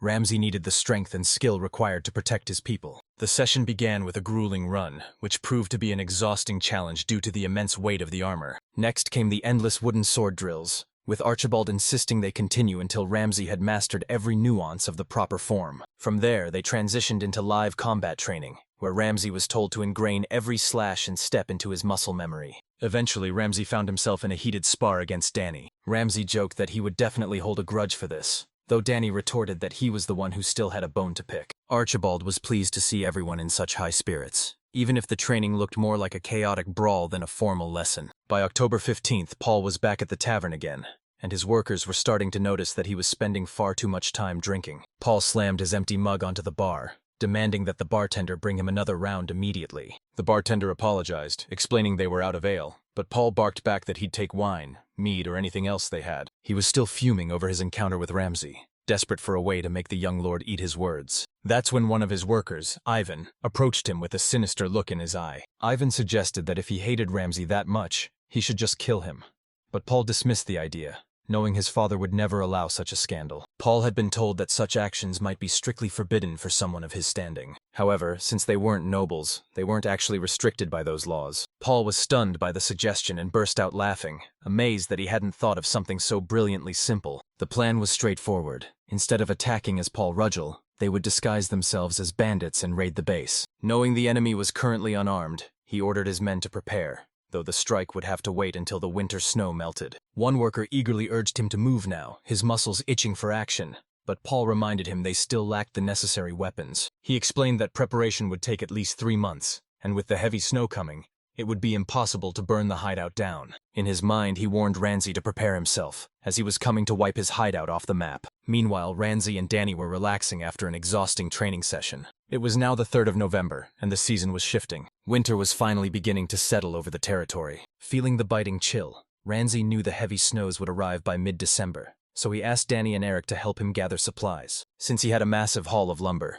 Dany agreed to act as a guard, while Eric joined in just to enjoy a trip to the town. Rans realized his friends just needed a breather, so he was happy to have the two of them along. The trio soon arrived at Hendo's, right on schedule. The guards recognized Ramsay immediately as he approached the lumber yard. He headed straight for the owner, looking to offload his latest stock. The owner was impressed by the mountain of top-tier wood and offered 9,000 rubri for the entire lot. Ramsay worried that negotiating would be tough since birch was currently in oversupply, but Dany boldly demanded a flat 10,000 rubri. To Ramsay's total shock, the owner didn't even argue and immediately settled on the higher price. They confronted the shopkeeper, reminding him he'd claimed to have a surplus of birch just days ago. Ramsay pressured him to spill the beans, promising their continued business in exchange for the truth. Cornered, the owner revealed that the man behind the shortage was Lord Hendrick of the Frontier. Apparently, the lord had hoarded all the lumber, buying nearly 3 times his usual amount and leaving the market bone dry. Ramsay was stunned by the news, while Dany thanked the shopkeeper for the lead. As they left, Dany questioned if a single household could really consume that much wood, joking that the owner should have hiked up his prices. Ramsay noted that without this tip, the lord's hoarding would have stayed a secret. But he soon noticed Eric staring at something. When asked if he wanted a souvenir, Eric revealed he was actually mesmerized by the charcoal. Dany pointed out the steep price tag, but Ramsay explained that costs always spike as winter approaches and demand soars. This sparked an idea in Eric, who asked if they could produce their own charcoal back in the Bartlett territory. Recalling an old TV show where a group of idols built a kiln from scratch, Ramsay realized it was entirely possible. When Ramsay confirmed they could, Eric was ready to start immediately, though Dany remained skeptical, arguing that standard firewood was perfectly fine. Eric argued that charcoal was a high-value commodity, but Dany countered that the grueling labor required to make it was a total waste of time. As the two began to bicker, Ramsay stepped in to mediate, acknowledging that both had valid points. He told Eric to put the plan on ice for now, and when asked why, he gave a very technical explanation. He warned that if charcoal isn't carbonized perfectly, it becomes unstable and can actually explode when lit. Furthermore, charcoal doesn't burn longer than wood. It just produces less smoke, which can lead to silent carbon monoxide poisoning. Dany was stunned by Ramsay's expertise. Ramsay added that if they ever had a surplus of wood, they could try making a small batch just for the experience. Eric was thrilled by the compromise and suggested they finish the rest of their shopping quickly. The group eventually finished their errands, walking away with a massive haul of supplies. Dany questioned if they really needed such a mountain of gear, but Ramsay reminded him that with their appetites, food disappears in the blink of an eye. Eric's frustration boiled over when he saw they'd brought back rye instead of wheat. Dany acknowledged that rye was easier to grow, but wondered if they couldn't just purchase wheat instead. Ramsay explained that rye was more cost-effective and provided the volume they desperately needed, adding that it was also far more nutritious than wheat. While Eric and Dany were stunned, Ramsay knew that in a world without hospitals, health was their only defense. He ordered them to load up and head back, and the group set off. However, once the cart was packed, the sheer weight of their haul became a massive burden. Eric worriedly asked how long it would take to reach home at this grueling pace. Ramsay suggested they rotate shifts to keep the momentum going, and Eric stepped up to take the lead. Still, Ramsay couldn't help but worry about the massive load they were hauling. By the 10th of November, Dany and Ramsay were back at it, digging deep into the earth. Dany was confused, reminding Ramsay he'd previously said they weren't making charcoal, and asked why he was suddenly building a kiln. Ramsay admitted his plans had shifted, explaining that his reasoning for the sudden change was actually quite practical. He had realized one simple, exhausting truth: raw firewood was just too heavy to move. He explained that carbonizing the wood to remove moisture would make it significantly lighter and easier to transport. Dany saw the logic and agreed to help him finish the job. After excavating a large pit, they constructed a flue, lined the walls with clay, and layered the bottom with straw exactly as Ramsay instructed. They tightly packed the kiln with logs and branches, then covered everything with rye husks to minimize oxygen exposure during the burn. After sealing the entrance with bricks and igniting the wood inside, the makeshift charcoal kiln was finally complete. When Dany asked if this would actually work, Ramsay admitted he wasn't entirely certain, but they'd refine the process through trial and error. Just then, 2 children emerged from the woods, having spent the day gathering leaves and twigs on the mountain. Ramsay asked what they were doing so far out, and the girl explained they needed fuel for their fire. Warning them of the mountain's dangers, Ramsay told them to stay close to the village. Dany offered to help the kids, but the boy told him to get back to his own chores. As Dany laughed it off, Ramsay's mind turned toward their next winter preparations. He approached Henry to discuss what the villagers could produce once the winter frost set in. Ramsay suggested that since farming was impossible in the snow, they should pivot to making wooden crafts like spoons and forks, noting that Charlie was already working on a prototype. The two then headed inside to check on Charlie and Eliza, who were already busy carving away at the wood. Charlie showed off a chair he'd crafted, and while Ramsay praised the effort, he noted it wasn't quite retail quality yet, though it would serve the village perfectly. Then he turned his attention to Eliza's creation, which looked like a bizarre hunk of wood.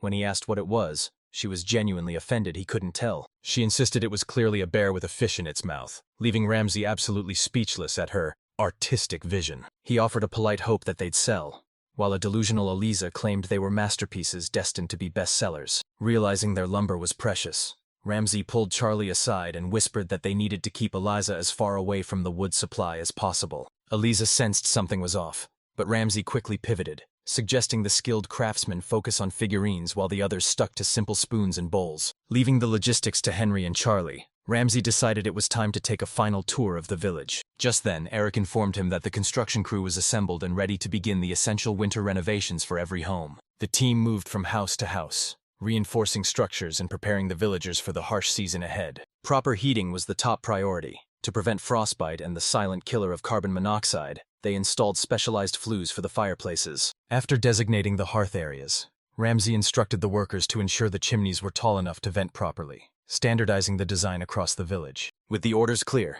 Eric and his men dived back into their labor as Ramsay saw them off. He felt a massive weight lift off his shoulders, knowing they'd finally be prepared before the first frost hit. And just like that, the first winter descended upon the Bartlett territory. A few days later, Dany was caught in a heated snowball fight with the local kids, who teased him for not acting his age. Dany retorted that age was irrelevant in the heat of a serious battle, but his bravado didn't last long. He took a direct hit to the face from a snowball thrown by Eric, leading to a hilarious shouting match between the two. As the two bickered, the children realized they had a common enemy and began planning to take both of them down at once. Ramsay watched the chaos from the warmth of his cabin, stunned that they still had the energy to play in such freezing temperatures. The Bartlett territory was now fully submerged in winter's grip, with the snow already piling up to his waist. Although supplies had been distributed, he remained deeply concerned for the residents stuck inside and decided to check on them. However, a quick look at their finances revealed they were dangerously low on funds. With taxes due to Baron Hendrick, they needed to secure a stable income and figure out a way to generate some serious coin. He narrowed it down to two strategies: either boost productivity to sell in bulk,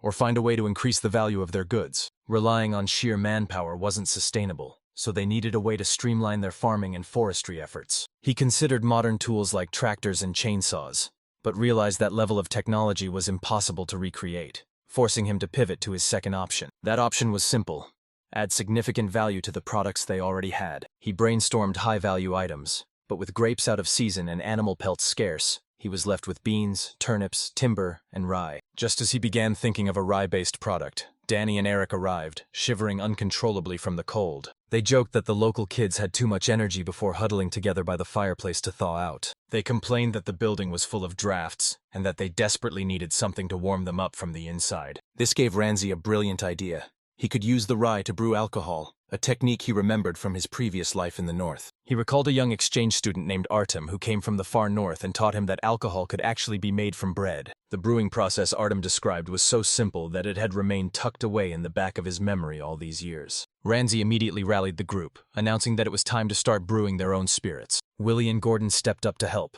with Gordon providing the toasted rye bread Ramsay had requested for the base. They were preparing to make kvass, a mildly alcoholic beverage that was a staple in regions like Russia. The only real downside was its low potency, as the alcohol content wouldn't even reach 3%. The first step involved baking the rye bread until golden brown, then dissolving yeast in warm water to jumpstart the fermentation. Finally, they mixed the toasted bread, wild berries, and yeast in a large jar. The berries would provide the sugar needed to create alcohol and enhance the flavor. Now, all that was left was to wait for the fermentation process to finish. Willie asked about the timing, but since Ramsay wasn't sure, they decided to taste test it every 12 hours. Dany volunteered, but Eric shot him down, claiming Dany had no palate and insisting the job be left to him. Ramsay ultimately left the task to the two of them, but gave a strict warning not to drink a single drop without his permission. Of course, they couldn't resist and ended up drinking it during and after their testing sessions. A few days later, the pot was completely bone dry. The two sat there, their faces painted with nothing but pure guilt. While the others were fuming, Ramsay had anticipated this outcome and simply asked when the brew tasted best. Dany preferred the third morning, while Eric argued for the second night. Ramsay asked if it had truly turned into alcohol, and a flushed Dany confirmed it, noting the warmth spreading through his body. With the brewing proven a success, Ramsay realized they needed to optimize the rice-to-brew ratio and headed off to consult his ledger. As punishment for their secret binge, he sent Eric and Dany into the freezing mountains to pick berries. Despite their protests about the heavy snow, Ramsay remained firm. It was time to pay the price. It was now the 6th of January. A week had passed since the new year, and the winter chill was still biting.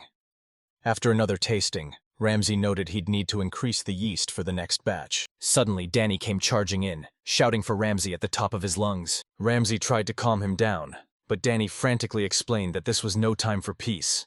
Paul was still hell-bent on ending him. This news left Ramsay feeling incredibly frustrated. He lamented his brother's dangerous obsession, wishing the man would just channel that intense passion into literally anything else. When asked for his source, Dany revealed he'd heard the news while visiting his girlfriend back in Rugal village. Realizing they needed to discuss their next move, Ramsay told Dany to go fetch Ozma and old Archibald immediately. Dany complied, quickly bringing the two men back to Ramsay's house. Ramsay apologized to Archibald for dragging him out in the snow, but the old man just sighed, asking what kind of trouble they'd managed to find themselves in now. Dany laid out the situation, revealing that Paul was once again stockpiling weapons and high-grade armor. Ozma questioned the credibility of the intel, but Dany confirmed it came from Colette in Rugal village, suggesting a scout be sent if there were any doubts.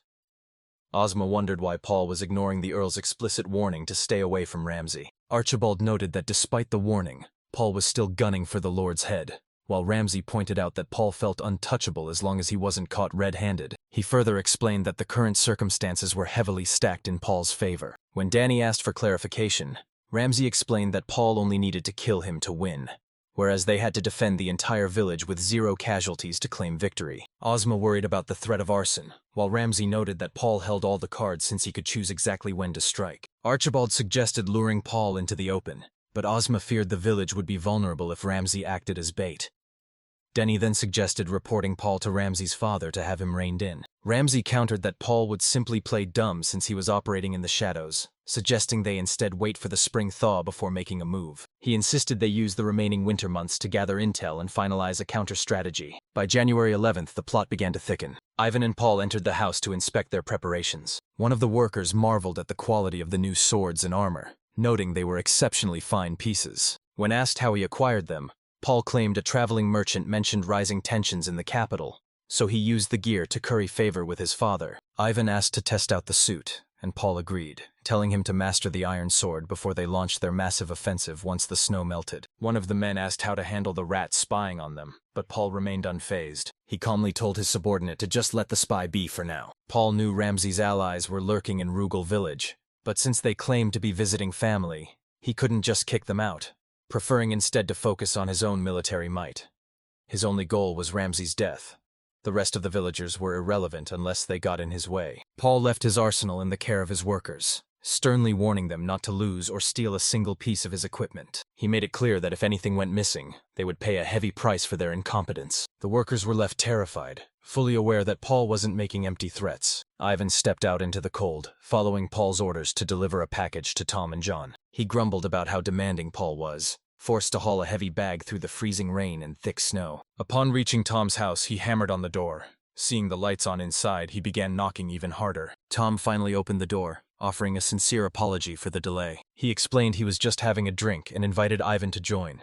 Stepping inside, Ivan noticed another guest was already there. Ivan asked about the stranger's identity, and Tom introduced the man as an old buddy of his. The man, Henry, introduced himself warmly, offering Ivan some of the alcohol he had brought over. He called the drink kvass, admitting it wasn't high quality but strong enough to get the job done, before questioning what was in Ivan's bag. Feeling the pressure, Ivan pivoted the conversation to rumors of conscription in the capital, a revelation that left Tom visibly shaken. Ivan claimed he didn't have all the details, merely relaying the grim news he had heard from Paul. He handed the bag over to Tom and immediately downed a full glass of the spirits. Ivan noted the drink was surprisingly good, mentioning he hadn't been able to relax since Paul started causing chaos. When Henry asked for payment, Ivan bargained him down to 3 rubera per mug, insisting that 5 was far too steep. As Ivan and Tom laughed and enjoyed themselves, Henry watched them, secretly pleased that his plan was working perfectly. The scene shifted to Hendrick's palace, where the Duke questioned his butler about the king's declining health. The butler reported that the king's time was short,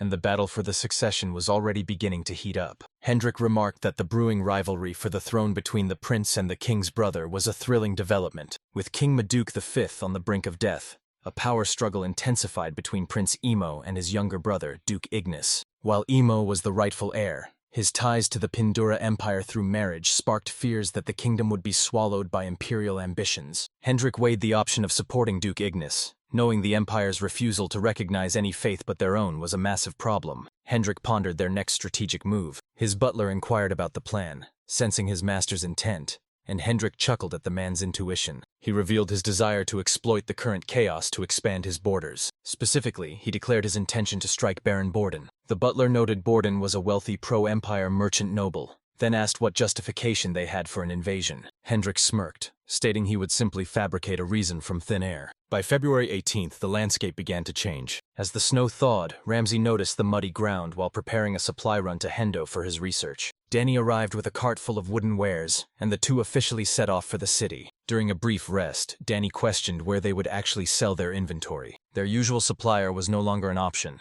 and Ramsay admitted he was still weighing his choices. He decided their best bet was to consult someone with intimate knowledge of the town's commerce. Arriving at the Hendrick estate, Ramsay requested an audience with the steward, Mr. Anthony. Dany panicked at their boldness in a count's mansion, but Ramsay clarified they were only there to see the steward. Anthony soon appeared to greet them, and Ramsay politely apologized for the sudden visit. Ramsay inquired about alcohol permits, to which Anthony explained the legalities of supplying the public. Ramsay claimed he was merely raising funds for the count, then asked for reputable buyers for their goods. Anthony was struck by the boy's audacity, while Ramsay knew the butler couldn't ignore a vassal's request. With a weary sigh, Anthony recommended Collins for wood, Soap's Tavern for alcohol, and Doggies for timber. While Dany waited impatiently, Ramsay pivoted to ask about the latest rumors circulating in the capital. Anthony questioned his meaning, silently wishing Ramsay would just leave already.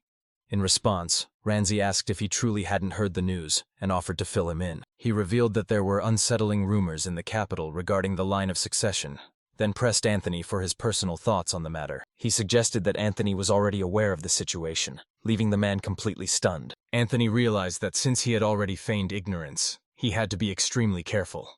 If he stayed silent, Lord Darrell Hendrick might later demand to know why he hadn't predicted the coming chaos. He cursed himself for underestimating Ramsay as a mere country bumpkin, wondering just how many steps ahead the boy was truly thinking. Desperate to end the conversation, Anthony told Ramsay to hurry up and sell his goods. He added that Lord Darrell would speak with him directly afterward, so he should return promptly. Ramsay agreed, promising to be back in a flash. Once they cleared the mansion, Dany breathed a sigh of relief, admitting the encounter was incredibly nerve-wracking. He asked Ramsay if he was genuinely ready to meet the Baron, to which Ramsay replied that he needed to keep a close eye on his guardian's every move. Soon after, the pair arrived at the prestigious Collins Trading Company. The moment they stepped inside the building, they found the lobby absolutely swarming with people. While Dany marveled at the bustle, Ramsay explained that this was one of the premier trading firms in the entire town. Approaching the staff, Ramsay announced that they had been sent there on Anthony's personal recommendation. A merchant named Ashley was shocked to hear they were backed by Anthony. Ramsay then confirmed they were there to sell high-quality wooden goods. Ashley carefully inspected the craftsmanship of the items, admitting they were impressive and offering 1,200 rubila for the lot. Ramsay considered the price for a moment before moving to his real goal. He asked if they traded in rye, and Ashley proudly confirmed that the famous Collins Trading Company dealt in everything. Ramsay requested 3 barrels of rye in exchange. When Dany asked why he didn't just take the cash, Ramsay explained that direct trade saved them from losing money on exchange fees. Ashley hesitated, but Ramsay urged him to hurry, mentioning his upcoming appointment with Baron Darrell. Ashley scoffed at the joke, but Ramsay maintained a dead serious expression. Ramsay proposed a wager, 4 barrels of rye if he was right, but only 2 if he was lying. Ashley realized that as a merchant, this was a win-win scenario, and eagerly accepted the bet. Ramsay signaled for them to move out, while Ashley ordered his men to keep a close watch on their precious cargo. Upon arriving at Darrell's massive estate, a skeptical Ashley gave Ramsay one last chance to back out before things got serious. Ramsay approached the gate, and to Ashley's absolute shock, the guard immediately recognized him and ushered him inside.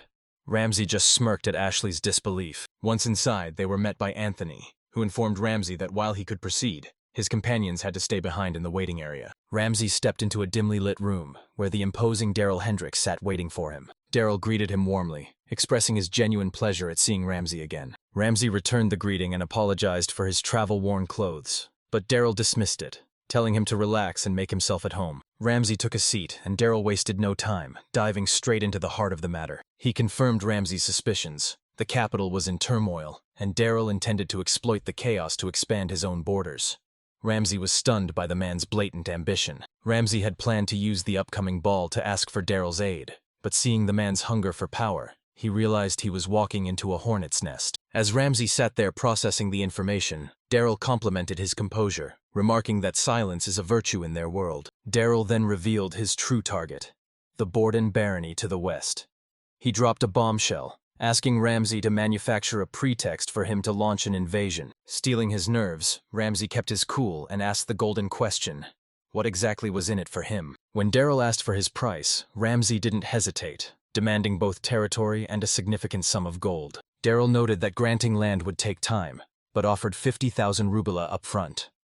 Ramsay pushed further, demanding a tax exemption, which Daryl granted for a period of 3 years. Ramsay calculated the risks. If this deal secured his financial independence, then the danger was a price he was willing to pay. It was a solid deal, and at this point, refusing the powerful man would have been a death sentence anyway. He decided that if he was going to dive into these murky waters, he might as well go all in. Ramsay clarified if his only job was to provide the spark for the invasion, and Daryl confirmed that was all he required. Ramsay accepted the terms, adding a proposal of his own to the deal. Later, a tipsy Dany informs Ramsay that he and Ashley have finally reached an understanding. Seeing Dany's high spirits, it's clear the endless supply of wine and dried meat did the trick. Ashley approaches Ramsay to offer a sincere apology, promising 4 barrels of rye and lodging for the night. Sealing the deal with a handshake, Ramsay expresses his interest in working with the man known as Ashley Aston. By the 2nd of March, Paul decides it's finally time to take decisive action. He and his inner circle are fully prepared to execute their plan. With everything in place, he commands the group to mobilize immediately. Paul insists on a night raid, claiming the early bird catches the worm and they'll strike the base while the enemy sleeps. A hesitant Ivan warns Paul not to rush, reminding him of how easily Ramsay plundered their crops in the past. Paul counters that Ramsay's greed has shifted toward a massive stash of liquor, a haul far too valuable to ignore. Noticing Paul's sudden surge of confidence, Ivan realizes someone else must be pulling the strings. Behind them, a mysterious hooded man grins as Paul barks orders at his obedient followers. Under the cover of darkness, they creep through the brush while discussing their final approach. Paul reveals that Ramsay is holed up in the largest house, which will be their primary target for a silent strike. The strategy is simple: set the building ablaze from all sides and let the suffocating smoke finish him off. When asked if he's okay with not delivering the killing blow himself, Paul coldly replies that Ramsay's death is all that matters. He notes that those obsessed with personal glory usually end up in an early grave. Amused by this logic, the hooded man praises Paul's brilliant leadership and natural talent for command. As one of the workers questions the identity of the hooded figure, Paul realizes his men are meeting this mysterious ally for the first time. He introduces the man as Keith, keeping his details vague while mentioning that he serves under a powerful noble. Paul grins, declaring that his luck has finally shifted, and his loyal workers agree to trust his judgment. Suddenly, the village comes into view, prompting Paul to order the lights extinguished as they prepare to mask their faces for the raid. He sternly reminds his men to stay in character and play the role of ruthless bandits. Under the cover of the deepening night, the group creeps forward in total silence. They infiltrate the perimeter and quickly identify Ramsay's house as their primary target. When a worker asks for confirmation, Paul stares at the building and declares there is no doubt. He orders them to ignite their torches and unleash chaos, and the men respond by hurling fire at the structure. The torches find their mark, and within seconds the residence is engulfed in a roaring blaze. Paul lets out a manic laugh as the fire spreads, screaming that this is finally the end for Ramsay. The local villagers are jolted awake, rushing outside to find the heart of their village turned into an inferno. One of the thugs barks at the crowd, warning them that this isn't a spectacle and to flee if they value their lives. Dany and the local guards arrive to confront the invaders, though the workers dismiss them as pathetic weaklings. Confident in their superiority, Paul orders his men to push forward and crush the meager resistance. Suddenly, Ramsay bursts from the flames clad in full armor, swinging his sword directly at Paul. Paul barely manages to parry the strike, shocked that Ramsay managed to survive the initial ambush. He shoves his rival back, his eyes narrowing as he realizes the man is far from defeated. He mockingly asks Ramsay if some lady luck stepped in to save his miserable skin at the last second. Ramsay retorts that it's pathetic to have ever called such a man his brother, claiming the betrayal is enough to make him weep. Paul fires back with some trash talk, telling him not to worry, because he's about to make him cry tears of blood. With a sadistic grin, Paul raises his blade and lunges at Ramsay. Ramsay manages to block and parry as the two begin to trade fierce blows. Thanks to Archibald's grueling training, he holds his own, but the power gap between them is still immense. Ramsay struggles while Paul treats it like a game, but even though he's reaching his limit, he refuses to back down. Just then, Keith calls out to Paul, declaring that their assault ends here. Keith tells a confused Paul to simply look around. Paul realizes that the majority of his men have already been captured. Even worse, his allies Tony and his younger brother Kuhn are both dead. Paul is paralyzed by shock, while Dany and the others are still fresh and ready to back Ramsay up. Keith warns Paul that they've lost the advantage, urging him to retreat so they can regroup and reassess. Paul reluctantly agrees to flee, and though Dany tries to give chase, Ramsay stops him, prioritizing the raging fire. Charlie and the other villagers soon arrive with buckets of water. Ramsay instructs them that if they act fast, they can save the base, ordering everyone to help Forge extinguish the flames. As they make their escape, Paul curses Ramsay's name under his breath, vowing that he will never forgive him for this humiliation. Later at the Hendrick's mansion, a well-dressed Ramsay stands alongside Dany and Ozma. Daryl arrives shortly after, apologizing to Ramsay for keeping them waiting. Anthony also welcomes Lord Hans Rugal, who appears visibly distraught and mourning. Daryl takes his seat. He addresses the room, asking if they are ready to discuss the final details. Ramsay begins summarizing the brutal attack that recently struck Bartlett Village. He then looks toward Lord Rugal, asking if he has any objections to the report. Hans, looking devastated, asks Ramsay if there is any real evidence to back these claims. Ramsay confirms he has proof, listing the 6 attackers from Rugal Village: Paul Kuhn, Tony, Ivan, John, and Tom. He notes that 3 were captured and are ready for questioning, prompting Hans to ask about the remaining 3. Ramsay reveals that the mastermind, Paul, fled the scene and abandoned his men. As for the others, Tony and Hans' own son, Kuhn, are both dead. Hans is paralyzed with shock, shielding his face as he tries to process the crushing news. Ramsay adds that he will have the bodies delivered to the Rugal estate shortly. Daryl watches the scene unfold with a subtle smile. He stands, announcing that it is finally time to deliver the verdict. He reminds Hans that attacking Allied territory is a grave offense, and as a parent, he is responsible for his son's actions. Daryl spares his life but strips him of his title and lands, sentencing him to exile. Hans accepts the judgment, and Daryl declares Ramsay innocent of all wrongdoing, ending the chaos. From the window, Ramsay watches as his father leaves the estate in absolute shame. Daryl slumps down, admitting that standing before the Baron of the Borderlands was a nerve-wracking experience. When Ozma asks about his sudden shift, Ramsay explains he wanted to apologize for the lack of transparency. He then reveals the truth. This entire incident was a calculated scheme between him and the Baron. We flash back to Ramsay's meeting with Daryl, where Ramsay pitched a bold strategy. Knowing his brother Paul was still obsessed with killing him, he suggested that Daryl grant him his formal endorsement. Ramsay's plan was simple: spread rumors that the Baron and Lord Borden despised him, baiting Paul into launching a reckless assault on Bartlett's territory. Daryl caught on quickly. By feigning an opening for escape, they'd lure the Baron into a trap, framing him for harboring an aggressor. He admitted the plan was brilliant. Daryl assigned his squire, Keith, to act as the messenger, ordering Anthony to coordinate the details. He promised to give Ramsay the exact date of the attack so he could focus on the village's defense. Back in the present, Ramsay finished his explanation, and Dany finally understood that their leader had anticipated the attack all along. Ozma noted that since they'd evacuated their valuables beforehand, the damage was negligible, and Dany added that the burned-down base was already slated for demolition. Ramsay apologized for the risk, but Ozma wouldn't hear it. He trusted that Ramsay had made the best call, and since everyone was safe, there were no hard feelings. Ramsay was deeply moved by his people's unwavering loyalty. Suddenly, Daryl appeared, praising Ramsay for a job well done and expressing his genuine gratitude. He then introduced George, a formidable general serving in his Borderlands army. Daryl announced that preparations for a full-scale invasion were underway. But first, he presented them with heavy bags of currency. This was the promised 50,000 rubara, and he urged them to invest the fortune wisely. Dany and Ozma were floored by the sheer amount of wealth.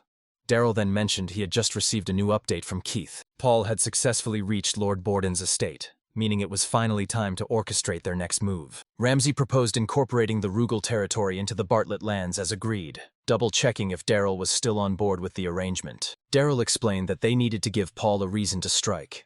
If Paul felt his rightful land had been stolen, his pride wouldn't let him stay quiet, especially with Ramsay involved. They would demand that Lord Borden surrender Paul immediately, and any refusal would be met with overwhelming military force. When Ramsay asked what would happen if the Baron actually surrendered Paul, Daryl simply winked, promising to make the terms of the deal impossible to accept. By demanding astronomical compensation for harboring a criminal, the Baron would be backed into a corner. Ramsay realized Daryl was a truly cunning strategist. The calendar turned to the 8th of March, and Paul sat waiting within the walls of Baron Borden's mansion, unaware of the storm brewing against him. Just then, a maid interrupted to inform Paul that Lord Castella had summoned him. He was the formidable head of the Borden family, Castella de Borden. As Paul knelt to pay his respects, Castella immediately stopped him. He insisted there was no need for the formal church greetings Paul typically used for business. Castella then brought up their previous conversation, noting that the Baron was now demanding his safety. Paul found it suspicious, knowing that even Hendrick, the Baron, must harbor a deep hatred for Ramsay. Since Keith hadn't returned, nothing could be confirmed. Yet Castella mentioned a massive compensation demand of 200,000 rubara. He tore up a document, explaining that Hendrick blamed Paul for the attack, meaning Paul's father would be stripped of his title and exiled. To make matters worse, the Rouville territory would be absorbed by the Bartletts, leaving Paul consumed with rage. Castella added that a man named Keith claimed he was unjustly cast out due to his brother's rebellion, leading Castella to offer him protection. When asked if he was lying, Paul stood firm, explaining that the Baron was simply manufacturing an excuse to invade. Castella pondered the situation, realizing the complexity of the trap they were in. He knew that even if he complied with the demands, the outcome would be the same. Refusing compensation gave Hendrick a reason to strike, a win-win for the enemy, so he decided to consult with Lord Gardel. By March 12th, Ramsay was already coordinating with Eric to construct a new stronghold for the coming conflict. He presented blueprints for moats, mounds, and watchtowers, ordering Eric to mobilize the people of Rugal village to begin construction immediately. Dany then approached, asking if Ramsay was going to see his father before he departed. He had heard that Hans was scheduled to leave the estate that very day. Ramsay managed to catch Hans just in time, and his father was genuinely relieved to see him. Hans assured him that all the necessary documents were ready in the study and the villagers were prepared, so there was nothing to worry about. Hans admitted he never imagined Ramsay would be the one to succeed him, lamenting his failure to properly care for his son. When Ramsay asked about their future, Hans offered a place to stay, but reminded him that since he was sentenced to exile, staying together would only jeopardize Ramsay's new position. He explained they were heading to the capital, hoping Helena's brother in the palace could help them secure a military commission. Ramsay offered a smile of feigned relief as Hans apologized for his years of neglect. He looked at his son with regret, acknowledging that he had caused nothing but trouble. He reminded Ramsay that Paul wasn't always so twisted, sparking a distant memory of a time when the brothers were actually happy together. Hans took full responsibility, realizing his obsession with expanding his territory had blinded him. He had pushed the boy far too hard in both academics and martial arts, finally admitting that the current fallout was his own fault. A heavy, contemplative silence fell between the two of them. Hans then reached into his bag and pulled out a family heirloom, a prestigious sword passed down through generations, and urged Ramsay to take it. Handing over the blade, he told him to stay safe, finally addressing him warmly as his son. At those words, Ramsay couldn't help but shed a tear. Their bond had always been thin. As a reincarnated soul and a third-born son, Ramsay never believed he was of any use to his father. Ramsay wept openly. In that moment, he finally accepted that Hans was truly his father. He stood with his mother, watching the carriage depart while holding on to that final, precious memory. By March 15th, the focus had shifted to labor, with Ramsay and his men digging near their base. The weight of leadership was starting to set in, as he faced a mountain of administrative tasks and strategic decisions. He was focused on the urgent completion of the fort's moat when a voice called out to him, addressing him as Lord. It was a young man named Johnny from Henderson, who arrived to deliver a message because Dany was currently tied up with other duties. He informed him that a formal letter had just arrived from Baron Hendrick of the Frontier. Ramsay opened the envelope only to discover it was an official summons. Caught off guard by the news, he immediately ordered Eric to assemble the entire team. He commanded the carpenters from Rugal village to prioritize finishing the fort's construction. He tasked Johnny with informing Dany that he was departing for Henderson. Despite Johnny's concerns about an escort, Ramsay insisted he would be fine. Once the fort was secure, they would begin stockpiling weapons, armor, and supplies, leaving Johnny to manage the logistics in his absence. By nightfall, a breathless Ramsay finally arrived at the Hendrick estate. He apologized to the guard for the late hour, but the sentry simply smiled, noting they had been expecting him before summoning a maid to guide him inside. After quickly changing into a formal suit, Ramsay followed the attendant toward Daryl's private study. He stepped into the room and offered a sincere apology for keeping everyone waiting. Daryl then proceeded to introduce Ramsay to the other high-ranking men gathered in the room. The flamboyant man was Gilbert, the heir to the prestigious Count Berkeley. Beside him was Oliver, the heir to Baron Lloyd, who appeared to be sweating profusely from nerves. Ramsay shook their hands, politely expressing his pleasure at meeting them. Daryl explained that they were all childhood friends reunited to lend their strength, though Gilbert jokingly referred to their friendship as a toxic bond. He complained that Daryl was always dragging them into his messes, a sentiment the exhausted Oliver was quick to agree with. Daryl cut the pleasantries short, insisting they return to the gravity of the main topic. He then presented a letter that had been sent by Baron Borden.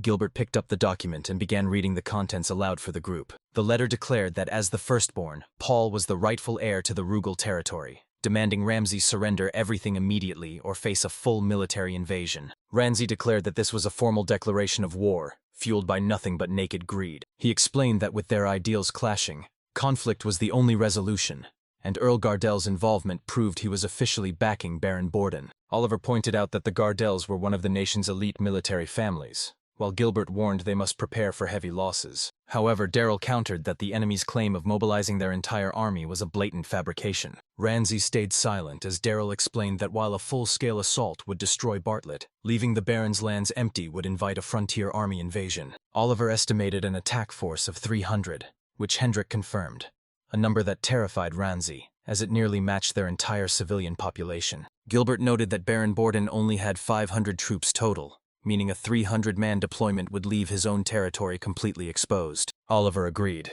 suggesting the enemy planned to lure them into the Baron's lands before springing an ambush with Gardel's hidden reinforcements. Gilbert saw the trap, and Darrell warned that if Gardel had 1,500 troops lying in wait, underestimating them would lead to their total annihilation. Ramsay continued to listen as Oliver noted they'd need triple the numbers for a siege, prompting Gilbert to ask Darrell for their total troop count. Darrell reported 2,000 men, while Oliver brought 400, Jill had 300, and as for Ramsay, Darrell cut himself off, saying they shouldn't expect much from Ramsay's small unit.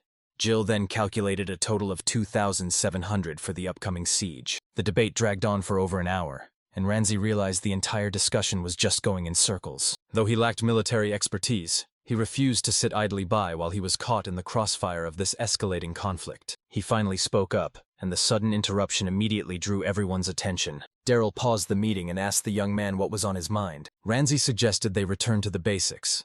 Both Darrell and Baron Borden had exploited the succession struggle to further their own territorial greed. Once they acknowledged this, Ramsay asked the group who they believed would actually make the first move in the coming battle. When no one could answer, Ramsay explained that whoever took the initiative would actually be putting themselves in a desperate position. He elaborated that since the core conflict was over succession, the primary target would inevitably be Bartlett's territory. If Paul takes the initiative and invades, they can retaliate with the full might of the Borderlord army. However, if they strike the Baron's territory first, the Bartlett lands and the Borderlords would be left vulnerable to raids. Gil and Oliver both find themselves in agreement with this assessment. Despite the risks, Ramsay insists that they must make their move now. This bold declaration leaves everyone in the room completely baffled. Gil questions why they would willingly put themselves at a disadvantage, but Ramsay assures him that he has a master plan in mind. He asks Darrell to muster every troop possible, leaving his own lands exposed, while Ramsay requests only 50 soldiers to personally turn the tide in the Bartlett territory. After considering the gamble, Darrell flashes a smile and gives Ramsay his full approval. Darrell offers to hire mercenaries to bolster Ramsay's command, but warns that the ultimate success or failure of the mission rests solely on his shoulders. Oliver adopts this as their primary strategy, and the council continues to refine their tactics. By March 30th, at Baron Borden's mansion, a guard informs Paul that Lord Costello has requested his immediate presence. Paul is visibly thrilled by the news. He throws open the doors to find Costello deep in conversation. The Lord is meeting with the head of House Gardel, Ludwig von Gardel. Costello reveals that the young Borderlord is approaching with 3,000 troops, having mobilized nearly his entire army for the assault. Costello entrusts Paul with a unit of 200 soldiers, ordering him to go forth and stabilize his territory. Paul gratefully accepts, and Costello assigns him a personal aide to ensure everything goes according to plan. Once dismissed, Paul dons his combat gear with a wicked grin, sensing that his moment has finally arrived. It was finally time to deliver a cold, hard judgment to Ramsay. As he exits the mansion, he is greeted by Captain Veronica, who has been waiting for his arrival. She introduces herself as the officer appointed to assist his unit in the upcoming conflict. Paul introduces himself and declares it's time to prepare for the coming battle, and Veronica concurs. She immediately issues orders for all troops to stand by and ready themselves. Informing Paul they will depart in 30 minutes, she asks for his recommended route, but when she suggests a detour, Paul flatly rejects it. He explains that the northern route risks a clash with Hendrick's border guards, while the south passes through Lord Dominic's land, risking a diplomatic incident.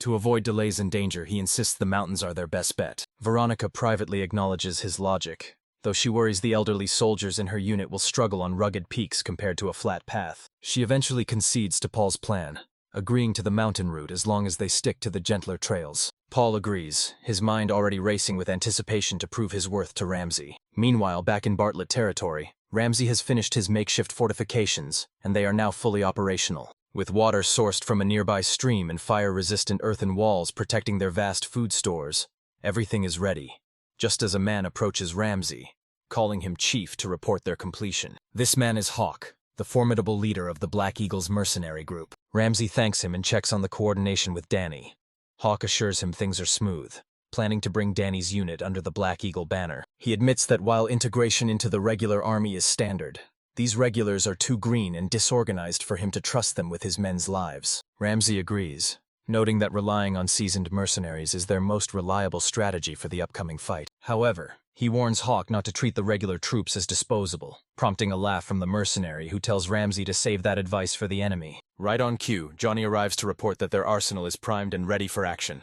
When Ramsay asks for an arrow count, Johnny reveals they only have 200, a meager amount that leaves Ramsay uneasy. Realizing that won't be nearly enough to hold the line, he tells Johnny to wait a moment. He asks Hawk for permission to have the soldiers gather branches for fletching and reconnaissance to bolster their supplies. Hawk gives him the green light, seeing no issue with the request. Ramsay offers his thanks and heads off to issue the new orders to his men. He watched the boy with intrigue, noting that while Ramsay was young, he still had the wisdom to consult his elders before moving his troops. He cracked a smile, realizing he could actually get some real work done under this kid's leadership. By the early hours of March 31st, the morning peace was shattered. A messenger came charging into the village, his frantic shouts jolting everyone from their slumber. Hawk demanded a report, and the messenger revealed he'd spotted roughly 200 enemy troops halfway up the mountain pass. Hawk was actually disappointed. He had been looking forward to the challenge of facing at least 300. He claimed it would be a breeze, but Ramsay warned that carelessness leads to an early grave. Dany then asked how long they had until engagement. The messenger explained the enemy was currently resting, giving them anywhere from 1 to 3 hours before contact. Dany told the messenger to fall back and recover, but he himself was clearly paralyzed with mounting anxiety. Seeing this, Hawk suddenly delivered a sharp kick to Dany's side to snap him out of it. Hawk barked that if he was this tense now, he'd never survive the heat of a real bloodbath. He ordered Dany to rally the soldiers and get his head in the game. Reinvigorated by the command, Dany quickly set off. Ramsay asked Hawk if they actually stood a chance, and Hawk replied that their numbers should be enough to hold the line. However, they wouldn't know for sure until the swords started clashing, an uncertainty that Ramsay found oddly reassuring. Dany returned, reporting that the troops were prepared for deployment. Hawk decided it was time for one final briefing. He announced he would take overall command, with Dany leading 20 regulars and Ramsay leading a squad of 10. Hawk would personally lead the 50 mercenaries, telling his captains to follow his lead, but use their own judgment in the fray. Ramsay remarked that the plan was incredibly vague, but Hawk told him not to worry. The mercenaries were too experienced for any dumb stunts. With the strategy set, he declared it was finally time to get this battle started. Just as they were about to move out, Paul and his battalion arrived on the scene. Paul was stunned to see a massive fortress erected in such a short amount of time. Veronica reported that the drawbridge was already raised, meaning they'd need to build a new bridge or cross the moat to breach the walls. She noted the enemy lacked seasoned soldiers and reinforcements, suggesting they strike now. Paul agreed, ordering the advance to continue. As the army marched forward, tension filled the air. Paul signaled a halt, ordering his men to take their combat formations from that position. Suddenly a stray arrow whistled past, nearly grazing Paul's face. Shaken, he ordered a tactical retreat to get out of range, baffled that an arrow could reach them from such a distance. His eyes locked onto a massive tower, wondering if that height was the secret to their reach. Atop that very tower, Ramsay stood with his archers, a smirk playing on his lips as he confirmed they had the range. By utilizing the extreme height, they could rain down a barrage that traded pinpoint accuracy for overwhelming distance. Ramsay looked down at the chaos and told his troops that this was their moment to strike. Seeing his men pinned down, Paul's frustration reached a boiling point. He shouted that Ramsay was making a mockery of them, ignoring Veronica's attempts to calm his rage. Overcome with fury, he ordered his troops to charge headlong and bring him Ramsay's head. On the walls, Hawk held his archers steady, waiting for the perfect moment when the enemy was close enough to fire. Finally, the moment arrived, and he gave the signal to unleash hell. A lethal rain of arrows descended, tearing through the advancing soldiers. Dany urged his men to keep up the pressure, ensuring the enemy couldn't get anywhere near the gates. When Hawk asked about Ramsay's whereabouts, Dany explained he was guarding against rear ambushes, earning a nod for his craftiness. Below them, the battlefield turned into a meat grinder as soldiers fell by the dozen. Veronica warns Paul that staying means total annihilation, urging an immediate retreat. Realizing she's right, Paul reluctantly orders his soldiers to fall back. Deep in the forest, Veronica reveals they've lost 50 men, leaving them with insufficient numbers to siege the fortress. Paul desperately asks for a new strategy. She suggests a classic night raid, though Paul remains skeptical of its success. After a moment of deliberation, she maintains that it's their best shot. Ultimately, she advises a full retreat, admitting their intel on Bartlett's territory was fatally flawed.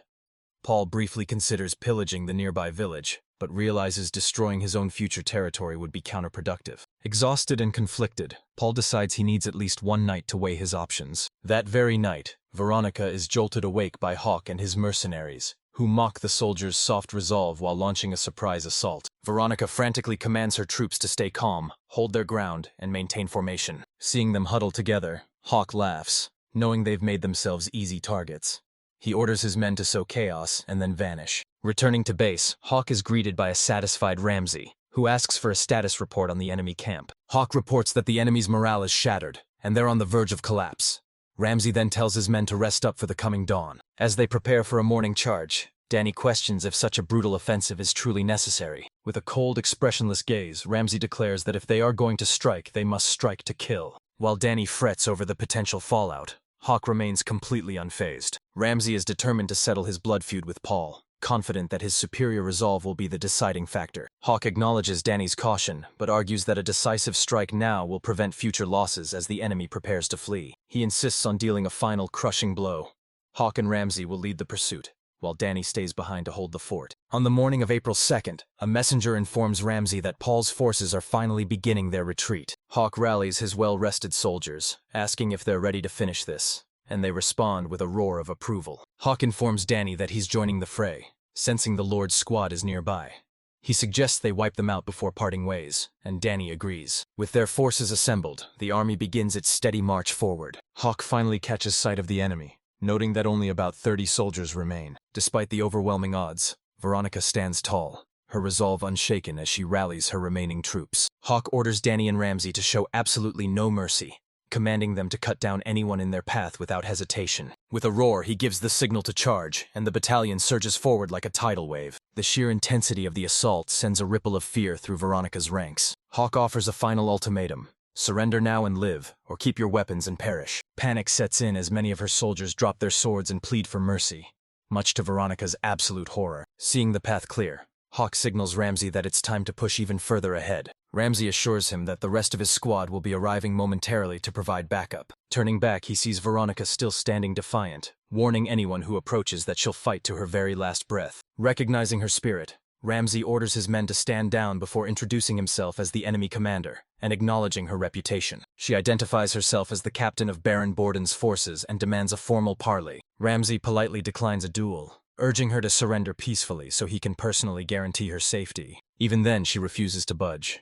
Ramsay realizes she's a stubborn obstacle, worrying that Paul might use this distraction to escape. He tells Dany they're switching tactics. He'll hold the line here while Dany goes to support Hawk. Dany nods, fully understanding the weight of the new orders. He quickly rallies his squad and sets off to catch up with Hawk's unit. Ramsay tells Veronica he's willing to be patient, but asks her to take a good, hard look at the reality surrounding her. Surveying the carnage, she saw nothing but broken soldiers and corpses. He warned her that resisting further was suicide. Realizing the futility of her situation, Veronica reluctantly surrendered. When Dany caught up with Hawk, he found the commander finally standing down as the dust settled. Hawk admitted that the enemy leader had slipped through their fingers, leaving them with no way to give chase. Baron Borden's forces under Paul had been utterly routed during the slaughter, and the losses were catastrophic. Between the fallen and those who fled, they were reduced to a mere 20 survivors as Paul retreated to the capital. With that, the opening engagement concluded with a crushing, decisive victory for the Bartlett army. Meanwhile, at the border between Baron Borden's territory and Count Hendrick's lands, Gilbert watched from horseback, advising his men to value their lives and maintain the current stalemate. He reflected on Daryl's strategy, but after 3 days of tense indecision, he began to worry if the plan was failing. His thoughts were interrupted when a soldier arrived, announcing that a messenger from Bartlett had just appeared. Gilbert entered the command tent to find Daryl and Oliver, demanding an immediate update on the war's progress. Daryl delivered the news. Ramsay's unit had achieved a total victory, prompting Gilbert to praise the young man's grit. Gilbert pressed for their next move, and Oliver explained they were successfully pinning down the Baron's reinforcements. Suddenly, Daryl burst into a boisterous laugh, leaving both Oliver and Gilbert completely baffled. He declared that maintaining the status quo would be the very thing that would shock their enemies. He explained their strategy: keep the pressure high enough to pin the enemy down without the need for a costly siege. Back at the main camp, Ramsay raised his cup high, calling for a toast to their hard-won triumph. The soldiers erupted in cheers, hoisting their drinks to celebrate the turning tide of the war. Amidst the festivities, Dany approached Ramsay to ask what their next objective would be. Ramsay noted that everything rested on Hawk's shoulders, but the man was so drunk he just joked about being the chosen one. Ramsay asked about the future of the Black Eagle Corps, and if they were still battle-ready. Hawk boasted they were better than ever, and would keep raking in the gold. With a smirk, Ramsay requested their next assignment immediately, catching the drunken Hawk completely off guard. Later, he approached Veronica, who remained tightly bound and restrained. He asked if she was holding up okay, but she just screamed at him, demanding that if he intended to kill her, he should just get the execution over with. Ramsay told her to relax, as he wasn't planning to kill her just yet. He recalled her mentioning she was a captain and asked if she was an ability user or an emergent. Veronica ignored his questions, stating that if he wasn't going to kill her, he should just treat her like any other captive. Ramsay realized she wasn't listening to a word he said. He decided his best bet was to simply wait until she finally cooled off. Just as he turned to leave, however, the loud growl of her stomach gave her away. Seizing the opportunity, Ramsay asked if she was finally ready to sit down and negotiate. A short while later, he untied her restraints and offered her a decent meal. As she ate, he asked if she'd be willing to share the truth about her background. She revealed she was 20-year-old Veronica, a captain serving Baron Borden, born to the head of the Mossman Trading Company, and his concubine in Borden territory. Realizing she came from a prominent family, Ramsay planned to demand a ransom from the Baron, promising she'd be free as a bird once the gold arrived. Veronica offered a bitter smile, explaining that neither Baron Borden nor her father, Mossman, would ever pay for her return. To them, spending money on trade goods was far more important than wasting coins on her life. This revelation complicated things, as feeding a captive indefinitely wasn't cheap. Resigned to her fate, Veronica suggested he simply sell her to a slave trader. When Ramsay asked if that was what she actually wanted, she snapped back, telling him not to be ridiculous. No one actually wants to be a slave. Ramsay softened his tone and asked her what she truly wanted to do with her life. Fighting back tears at the simple question, she whispered that all she really wanted was to go home. Ramsay agrees that it's the right move and stands up. He promises to do everything in his power to return her home, leaving Veronica stunned by his unexpected compassion. Meanwhile, a meeting takes place between Mossman, the head of a powerful trading company, and Costello. They discuss the disgraced Lord Paul of the Marcus family, who fled after a humiliating defeat. Losing 200 soldiers was a catastrophic blunder, and Costello confirms that Paul is currently under house arrest for his failure. Mossman points out that Count Gardel's 1,500-strong reinforcement wasn't cheap, and no amount of gold can easily fix this mess. Costello eyes him warily, sensing the growing tension. When asked about his business, Costello reveals a letter from General Holland at Fort Code, delivered by a swift messenger. The report states that Veronica and 20 others were captured in Bartlett territory, and the enemy is now demanding a ransom. Mossman mocks Costello's duty as a lord to pay up, but Costello retorts that his coffers are empty after paying out condolences to the families of the fallen. The two men lock eyes, each trying to read the other's intentions. Mossman warns that abandoning the captives would be a devastating blow to Costello's reputation as a leader. However, Costello suggests they simply play dumb, which is exactly why he assigned a military disgrace to the task in the first place. Privately, Costello knows Veronica is a rare talent who earned her rank through merit, and he wonders if he should personally cover the ransom for Mossman's daughter. To his shock, Mossman coldly declares that they have no choice but to abandon her. Costello is visibly taken aback by the man's heartlessness. When asked why he won't pay, Mossman claims his company has overextended its loans, leaving his personal pockets completely empty. It finally clicks for Costello. To Mossman, Veronica is nothing more than an expendable bastard child. Suddenly, the doors fly open as a panicked soldier bursts into the room. The messenger reports that the village of S is under siege. Costello is stunned, immediately suspecting the Border Lord's army has mobilized. But the soldier delivers the unthinkable news. The attackers are actually the Bartlett army, leaving Costello in utter disbelief. Hawk leads Bartlett's army, ordering his soldiers to raze the village and seize everything in sight. He commands them to ignore the fleeing peasants and focus solely on the loot. Ramsay had identified this village at the base of the Beverly Mountains as the Baron's property, making it their primary target for the initial strike. Hawk instructs his men to seize all valuables and skedaddle without any dawdling. Noticing Dany's apprehension, he attempts to offer some grim comfort. He tells the boy to pay close attention, emphasizing that this brutal reality is the nature of war. Usually, they would take the women and children as captives, but Hawk explains that this time they'd be nothing but a burden. A decision made of pragmatism, not mercy. Dany nods in agreement, trying to process the cold logic of the battlefield. He shakes off his hesitation to focus, eventually signaling the soldiers that it's time to withdraw. Hawk realizes this is a harsh lesson for Dany, but necessary for a future commander. He's just relieved their first engagement wasn't a complete disaster. Elsewhere, General Holland is fuming after a messenger delivers Baron Borden's orders to withdraw troops from the front lines, questioning the Baron's sanity. With his men exhausted from constant assaults and the Border Lord's plans still a mystery, Holland fears the eastern invaders will soon lay waste to their lands. When asked for reinforcements, the messenger requests 300 men. Holland notes the number isn't catastrophic, but in this climate, every soldier counts. Holland agrees to send 200 men instead. The messenger acknowledges the difficulty but stresses that the dispatch must be immediate. Frustration boils over as Holland wonders what kind of scheme Count Hendrick is currently orchestrating. The scene then shifts to Gilbert and Daryl. Gilbert asks Daryl how much longer he intends to maintain this grueling stalemate. Daryl dismisses the question as nonsense, stating they'll hold their ground until victory is secured, as if there were any other option. An agitated Gilbert demands to know if victory is even a realistic possibility, prompting Oliver to step in and mediate. Oliver suggests there's no need for panic yet, though he warns that a prolonged conflict will drain their supplies and demand extreme caution. Daryl mentions he's already prepared for such a scenario, just as a soldier arrives to whisper an urgent update into his ear. Once the report is finished, Daryl smirks, noting that things are progressing far better than he had anticipated, and ordered him to prepare for an all-out offensive. Back in Bartlett territory, a messenger informed Ramsay that Daryl wanted to maintain the current pressure. Ramsay relayed to Hawk and Dany that the Count was still intent on ravaging the village. Hawk called Daryl greedy, while Dany remained skeptical. Ramsay noted that things wouldn't be so easy this time, as the enemy's defensive forces were being mobilized. Having already neutralized Asa village, Ramsay suggested targeting Mocha, Pina, or Toto.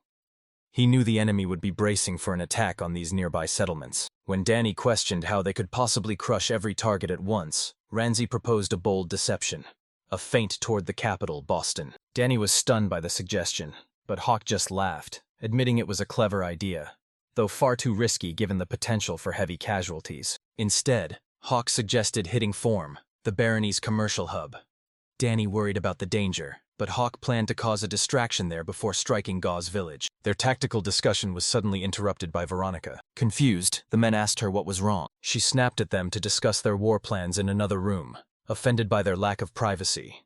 Ramsay chuckled, apologizing while noting that the fortress was currently stretched to its limit. He then asked for her insight on the Baron's movements, but Veronica smugly reminded him that an enemy soldier wouldn't just betray her side. However, when Ramsay revealed that her own allies hadn't even tried to contact her, Veronica's face fell into a look of deep disappointment. Leaving the room, Ramsay told Dany they needed to finalize the plan for a night execution.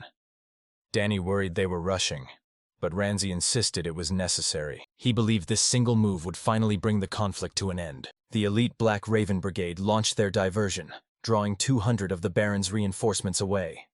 Meanwhile, Erlet's main force struck Gauze village from the opposite side. Simultaneously, Count Hendricks initiated his own full-scale assault, moving with lethal precision. Lord Hestella questioned his minister on the current state of the battlefield. He lamented that no more troops could be spared from the front. The minister agreed, noting that the enemy was exploiting their troop rotations to slowly grind them down. Hestella considered requesting aid from Count Gardel, but realized reinforcements would never arrive in time to save the village from the spreading flames. With no other choice, he ordered his minister to send a peace envoy to Count Hendricks. On April 5th, at Fort Code, Daryl and Ramsay met with General Holland as peace negotiations between the four parties finally commenced. Ramsay immediately spotted Baron Borden, who was flanked by General Holland, the esteemed representative of Count Gardel. Nearby, he noticed Paul being held in restraints and guarded heavily by soldiers. Borden opened the floor with an apology, claiming he was deeply sorry for the conflict and insisting that they, too, had been completely deceived by Paul's schemes. Daryl offered a cold smile, remarking that while he could imagine the Baron's turmoil, it was none of his concern. He pointed out that they had repeatedly ignored diplomatic requests and mobilized for war, prompting a startled Borden to ask what he meant. Daryl clarified his terms. He wanted the Gorda Plain to be officially recognized as part of the Border Lord's territory. For reparations, he demanded 200,000 gold, but General Holland immediately intervened. Holland argued the war was a mere misunderstanding, suggesting that if Daryl had simply presented evidence to the Baron earlier, this could have been avoided. Ramsay realized Holland had a valid point, noting that the Border Lord had intentionally avoided taking military action until it was too late. Daryl countered that since Lord Rugal was his vassal, his son should have been surrendered immediately, and it wasn't the place of those who failed their duties to dictate terms. Sensing they had reached a total deadlock, Ramsay stepped in and asked Baron Borden what he considered a fair settlement. Borden smugly suggested that a mere 50,000 gold would be a reasonable price for compensation. Infuriated by the lowball offer, Daryl stood up and declared that the negotiations were officially over. He ordered his guards to alert Gilbert at the front and commanded the army to charge immediately, but Holland desperately moved to stop him. Holland knew a renewed battle would be suicide. Without proper troops or leadership, the fort would fall instantly, leaving him cursing the Baron's incompetence. Swallowing his pride, Holland told Daryl he understood and agreed to the total cession of the Gorda Plain. A shocked Borden watched as Daryl pushed for 150,000 gold in damages, eventually settling on a clean 100,000 after Holland's counteroffer. Holland urged Daryl to finalize the deal for the sake of both sides. Daryl agreed, and a relieved Borden finally gave his consent, suggesting they sign the treaty and declare a ceasefire. But Ramsay suddenly interjected, telling them to wait. He declared that his negotiations were far from over, leaving everyone in the room stunned. Daryl let out a mocking laugh while Holland dismissed Ramsay as nothing more than a bratty child. Holland claimed he wasn't even welcome at the table, but Ramsay found that perspective incredibly amusing. He spoke as if the war was just a misunderstanding, pointing out that despite being the victim who was attacked first, he hadn't even been invited to the table. Holland was left speechless. Ramsay then coldly asked how they planned to make amends for such a blatant oversight. A heavy silence filled the room for a brief moment. Holland offered to hand over Paul, the root cause of the entire conflict, to finally settle the matter peacefully. Ramsay and Paul briefly locked eyes, sharing a knowing look. Ramsay bluntly told him that he had absolutely no use for the man. This unexpected refusal left both Holland and Borden completely flabbergasted. He explained that as a lord rather than a warrior, he prioritized practical gains over honor.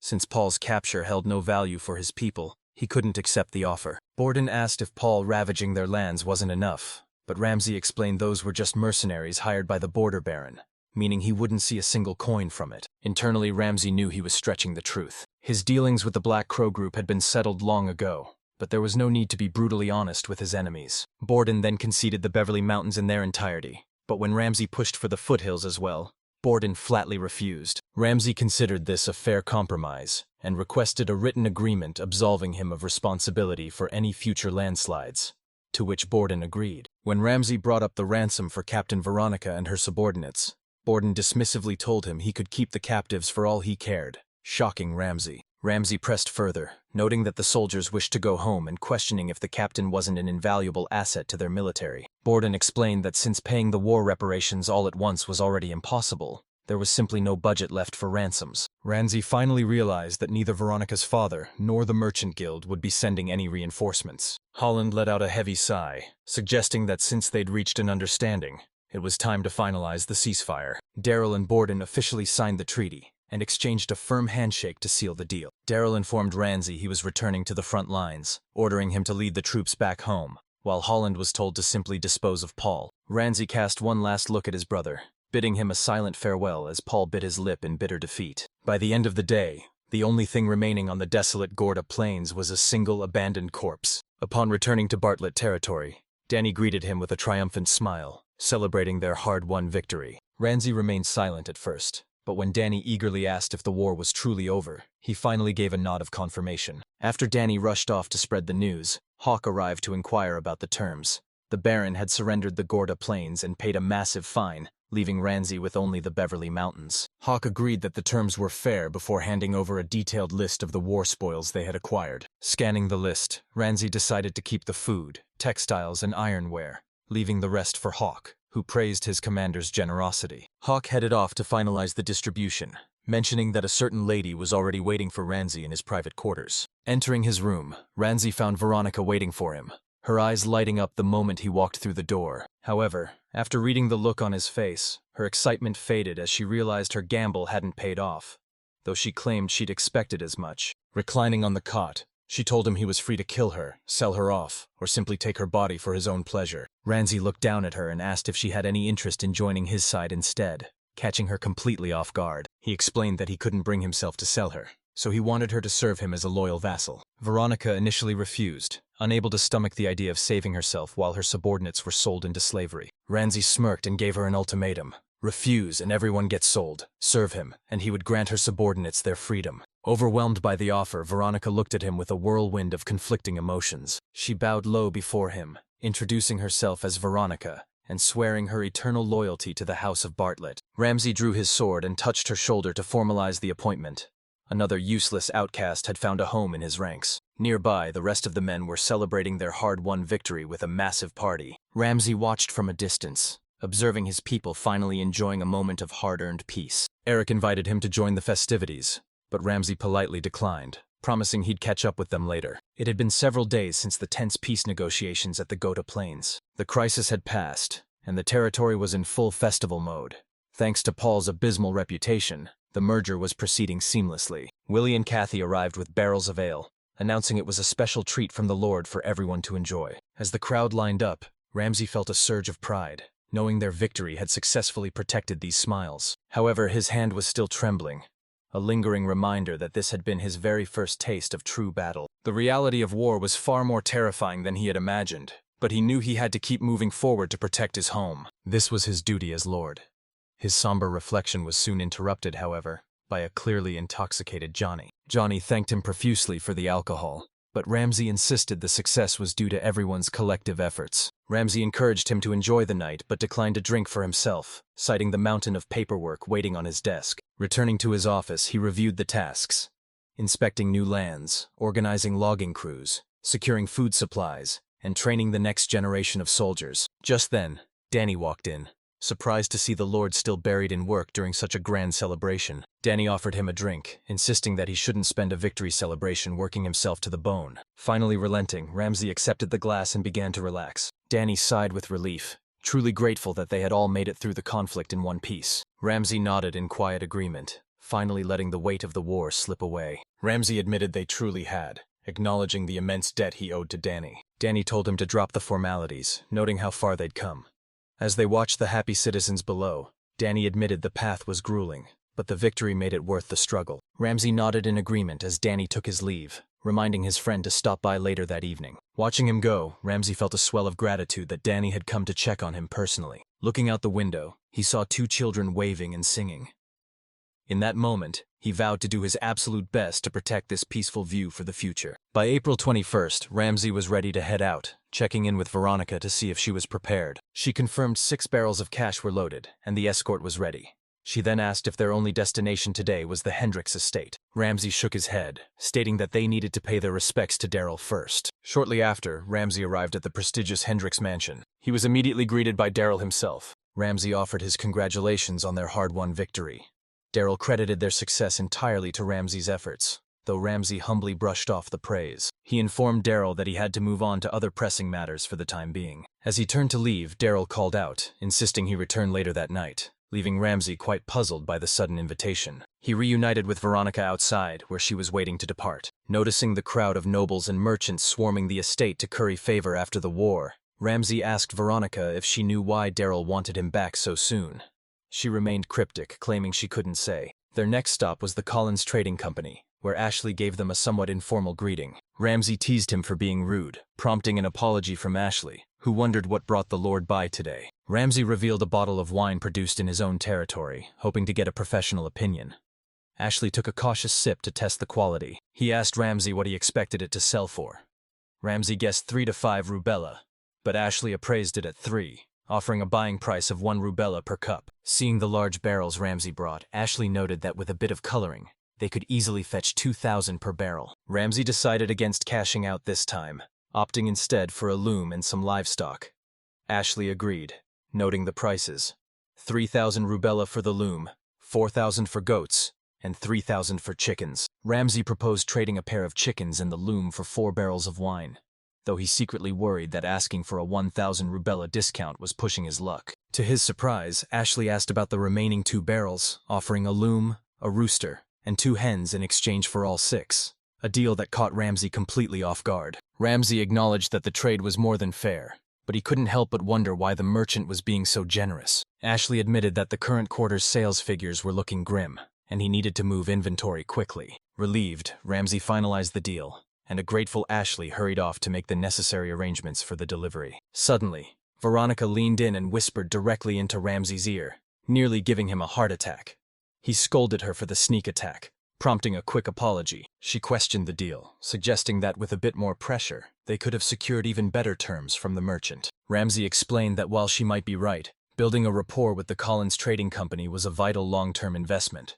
Veronica conceded, knowing merchant connections were key. Ashley returned to confirm everything would be ready by morning, promising the liveliest chickens in stock, and telling Ramsay to swing by before heading home. With their business concluded, the group departed as Ashley waved them goodbye. Ramsay gave his soldiers the night off, but Veronica insisted on staying by his side, reminding him that she was his bodyguard first and foremost. Ramsay couldn't help but notice how much her attitude had softened since her days as his prisoner. As they prepared to return to the border lord's estate, Ramsay prayed that the noble wouldn't hit him with any more unreasonable demands. Upon arriving at the mansion, however, they found the grounds swarming with people. To their shock, they had walked right into a massive victory party. Ramsay wondered why a border lord would invite someone of his status to such a high-profile event. He scanned the room, watching the elite members of society mingle and gossip amongst themselves. Daryl eventually spotted him, offering a warm welcome and encouraging Ramsay to take his time and enjoy the festivities. Seeing Veronica visibly uncomfortable in the high society setting, Ramsay stuffed a hot dog into her mouth to distract her. He told her that while he couldn't read Daryl's true intentions, they might as well ignore their surroundings and enjoy the delicious food while they could. The duo enjoy their meal until an announcement signals a speech from Daryl. Taking the stage, he humbly addresses the crowd, crediting the recent victory to his outstanding comrades. He expresses his deepest gratitude, making sure to acknowledge those who stood by him. He first commends Gilbert of the Berkeley family for his bravery on the front lines, then praises Oliver of the Loy family for his masterful management of logistics and supplies. And finally, he gives a special mention to Ramsay Bartlett, declaring him the true hero responsible for their triumph. Ramsay is completely blindsided by the sudden spotlight. Daryl explains that Ramsay provided a vivid tactical overview of the entire battle, and without his insight, the Gorda Plains would never have been secured. Ramsay sits there in awkward silence as Daryl urges the crowd to give him the highest honors. Gilbert and Oliver chuckle at his discomfort, while Veronica cheers him on with an adorable round of applause. Daryl invites the three of them onto the stage. While Ramsay's nerves are on edge, Gilbert and Oliver deliver solid speeches before finally turning the mic over to the reluctant hero. Ramsay's only goal is to get through this without a scene and remain as forgettable as possible, beginning his speech with a simple introduction. He attributes the victory to Duke Hendrick and the leadership of Gilbert and Oliver, humbly apologizing for any of his own perceived shortcomings. He vows to continue honing his skills so he can better serve Daryl in the future. Having finished his duty, the weight of the social pressure leaves him feeling physically drained. Noticing his distress, Veronica quickly asks a maid for a private room where her lord can rest and recover. Once alone, Ramsay lets out a heavy sigh, lamenting the political trap he's fallen into, leaving a confused Veronica to wonder why he isn't happy about the recognition. Ramsay explains that the royal family is currently split between the Duke of Agnes and the princess's faction, with the Duke being a firm supporter of the Baron. By accepting the praise, he's been forced to publicly align with Baron Hendrick and, by extension, the Duke's faction, something he never intended to do. Realizing he can't change the past, he decides that to maintain a neutral balance, he must now establish connections with the princess's faction. Early the next morning, Ramsay prepares to depart. Anthony is surprised by the early hour, but Ramsay thanks him for the hospitality before heading out. Ramsay asked Anthony to send his regards to Daryl, and Anthony warmly welcomed him to return whenever he liked. He considered Ramsay a truly invaluable ally, prompting the young lord to offer an awkward but sincere thanks. On their way out, they met Ashley, who was ready to deliver the goods. Ramsay eagerly agreed, wanting to escape that intimidating city as fast as possible. Ashley mentioned the victory party had everyone buzzing about Ramsay, and the news of his exploits was already spreading like wildfire through the town. Following through on their deal, Ashley prepared a cart loaded with all the supplies they had previously discussed. Ramsay's focus shifted back to his territory. He wanted to develop it quickly before more trouble arrived, so he consulted Veronica on how to boost their population. She suggested encouraging marriage or purchasing slaves, making Ramsay realize that everything ultimately came down to his need for more capital. By April 30th, Dany and Eric were buzzing with excitement as they watched Ramsay work on his latest creation. Ramsay invited the two of them to be his testers, while Eric wondered if this new concoction was just another version of kvass. Ramsay explained that he was aiming for something far more potent than kvass, and he needed them to give him an honest assessment of the flavor. Dany and Eric downed their glasses, instantly feeling the intense burn of the alcohol. Ramsay revealed it was 10 times stronger than their usual brew, much to their shock. Eric was blown away by the intensity, while Dany, reeling from his first sip, desperately wanted to know what this legendary liquid actually was. Ramsay introduced them to whiskey, explaining how it's crafted from fermented rye and then distilled to concentrate the alcohol content. Everything clicked for Dany, as he finally understood why Ramsay had been stockpiling copper and glassware from the city. When Ramsay asked for their verdict, they admitted it was delicious, and Eric immediately tried to reach for a second glass. Ramsay wasn't having it and kicked them both out, leaving them to desperately bang on the door for just one more sip. Ramsay noted a major issue. The yield was far too low, having extracted less than a 20th of the mash, meaning he needed a much more efficient still. Suddenly, Veronica arrived, shoving the two drunks aside to announce that a messenger from Baron Hendrick had just arrived. The messenger eyed the young man coldly and demanded to know if he was indeed Lord Bartlett. Once Ramsay confirmed his identity, the messenger rudely tossed a letter at him, stating it was an official decree from Count Hendrick's office. As the messenger departs, Veronica scoffs at his rudeness for not even dismounting his horse, though Ramsay jokes that he simply lacks the authority to command respect. He breaks the seal and scans the contents as Veronica asks what it says, his expression turning serious once he finishes. Ramsay immediately orders Veronica to ramp up their training sessions, revealing that the letter is an official summons. Elsewhere, the head of the Morris family, Morris von Dodd, meets with a mysterious hooded figure who bows deeply to the Count. Addressing him as Lord Licht, Morris invites the man to join him for a drink and a private conversation. Licht politely declines, claiming he isn't much of a drinker, but Morris insists he shouldn't hold back. Suddenly, a stunning woman interjects, snatching the glass and declaring she'll happily drink in his stead. Impressed by her bold spirit, Morris compliments her tolerance and asks for her name. She introduces herself as Pamela, leaning in close and making her interest in the Count very clear. A drunken Morris enjoys the attention as Pamela cozies up to him, while Licht asks if he's finally made a decision. Morris claims he needs more time to think, a stalling tactic Licht has heard many times before. Pamela interjects, urging him not to delay their partnership, and she cuts Morris off before he can even offer an excuse. She suggests that she should be the one to carefully explain the benefits of joining their cause. Leaning in, she whispers that she'll be all his for the entire night if he agrees to their terms. Completely flustered, Morris agrees to talk all night long,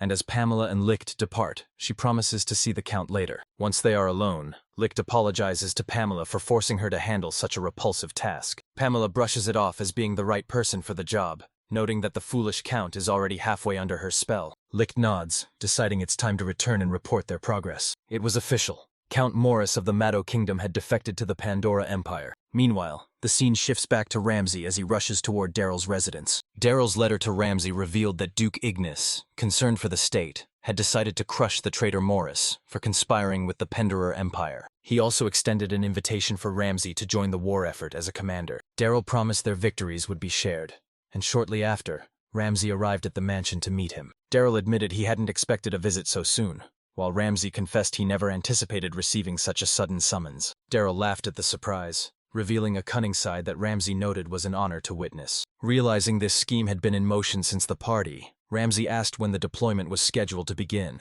Daryl informed him the march would start in mid-May, with 1,500 troops led by the previously introduced George. Ramsay realized he still had time to prepare, and learned that with Duke Ignis and other nobles involved, the total force would exceed 10,000 soldiers. While Ramsay would operate under Daryl's direct command, he made sure to ask what kind of rewards were being offered. Daryl assured him that the land seized from the abolished counts would be redistributed based on merit. Ramsay argued that land on the far western edge was of little use to him, so Daryl promised to repay him through other means. However, Daryl made it clear that such rewards would require a massive effort on Ramsay's part. He ordered Ramsay to mobilize 100 soldiers from the Bartlett territory, a demand that left Ramsay completely stunned. Daryl reiterated the order. Provide 100 soldiers, and in exchange he would be granted significant authority. Ramsay knew Veronica could only muster 50 troops. Doubling that in a month seemed impossible, but he knew Daryl wasn't asking. He was demanding results. Ramsay then asked for a connection to the Black Raven Guild, which Daryl agreed to provide. However, Daryl warned that any mercenaries hired would come out of Ramsay's own pocket, making him realize just how expensive war could be. Daryl handed over the directions to their base, wishing Ramsay luck with the upcoming negotiations. After a short journey, Ramsay arrived at the location and found himself standing before a massive, imposing door. He knew places like this were magnets for unsavory characters, but he also knew he couldn't afford to be picky. He entered the establishment and found Hawk meticulously wiping down glasses. Hawk recognized Ramsay and welcomed him, explaining that this humble bar served as his base of operations. Assuming the young lord had business to discuss, Hawk offered him a seat and a glass of milk. Once he finished his drink, Ramsay requested the Black Raven Guild's assistance once more. Hawk's interest piqued, and upon reading the Duke's personal summons, he realized the gravity of the situation. Ramsay demanded a force of 100 soldiers, a request Hawk found to be quite substantial, noting that such a large deployment would cost a fortune. Ramsay agreed, clarifying that he needed 70 of those men from the guild. Hawk quoted a price of 100 rubers per head. Ramsay calculated a total of 7,000 and inquired about the payment deadline. Hawk told him not to rush, as he first needed to see if he could even muster that many men. He promised to contact Ramsay in a few days with an update. After being ushered out of the bar, Ramsay realized there was nothing left to do but wait. He decided to head back to his quarters, but not before remembering he still needed to reach out to Ashley. Upon returning, he took stock of his finances and realized his coffers were looking dangerously thin. While the Duke had gifted him 50,000 rubers, the costs of housing Veronica's soldiers, Hawk's fees, and equipping Ashley's troops at 300 per person were draining him fast. With his funds already cut in half, Ramsay knew he had to drastically overhaul his territory's production to survive. A sudden knock at the door interrupted his thoughts. It was Veronica. She noted how he'd sequestered himself immediately upon returning, and asked for an update on the troop deployment. Ramsay revealed they were ordered to march 100 troops to Count Morse's territory by mid-May. Veronica was stunned, as that was an astronomical demand. For a viscount, a mere 20 soldiers would have sufficed. She asked how he could possibly hope to gather such a massive force. He explained that since he couldn't source them internally, he turned to the Black Raven Guild. But mid-sentence, the realization finally struck him. He face-palmed in frustration, groaning that he had been played from the start. Veronica looked on, confused by his sudden despair. Ramsay explained the Duke's scheme. The 50,000 rubers were a trap to force him onto the battlefield, knowing he'd have to spend it all on mercenaries who likely kicked back a portion of the profits to the Duke himself. Ramsay realized he'd been played from the very beginning. He started to speak, but checked himself, noting there was no use in wallowing. He informed Veronica that he'd requested 70 members from the Black Raven Guild, and she agreed they needed to select the top 30 for deployment. Ramsay then dropped a bombshell. Both she and Dany were to stay on standby. Shocked, she demanded to know why, but he explained he needed his best warriors to defend the territory while he led the charge. Concerned, Veronica asked if something was wrong, but Ramsay cut her off, insisting they focus on preventing disaster, and ordered her to oversee the troop selection and training. After a moment of hesitation, she finally relented, promising to handle everything in his absence. She stormed off in a huff, leaving Ramsay to contemplate their next move in this dangerous game. On the 17th of May, Hawk met with Ramsay to discuss the upcoming campaign. He asked if the Lord himself would truly lead the troops, to which Ramsay replied that they absolutely had to ensure they were on the winning side. Duke Ignis's anti-imperial forces numbered around 10,000, while the Count's side faced a staggering 1,000 troop deficit. Hawk nodded in grim agreement. However, the Empire's movements remained a mystery.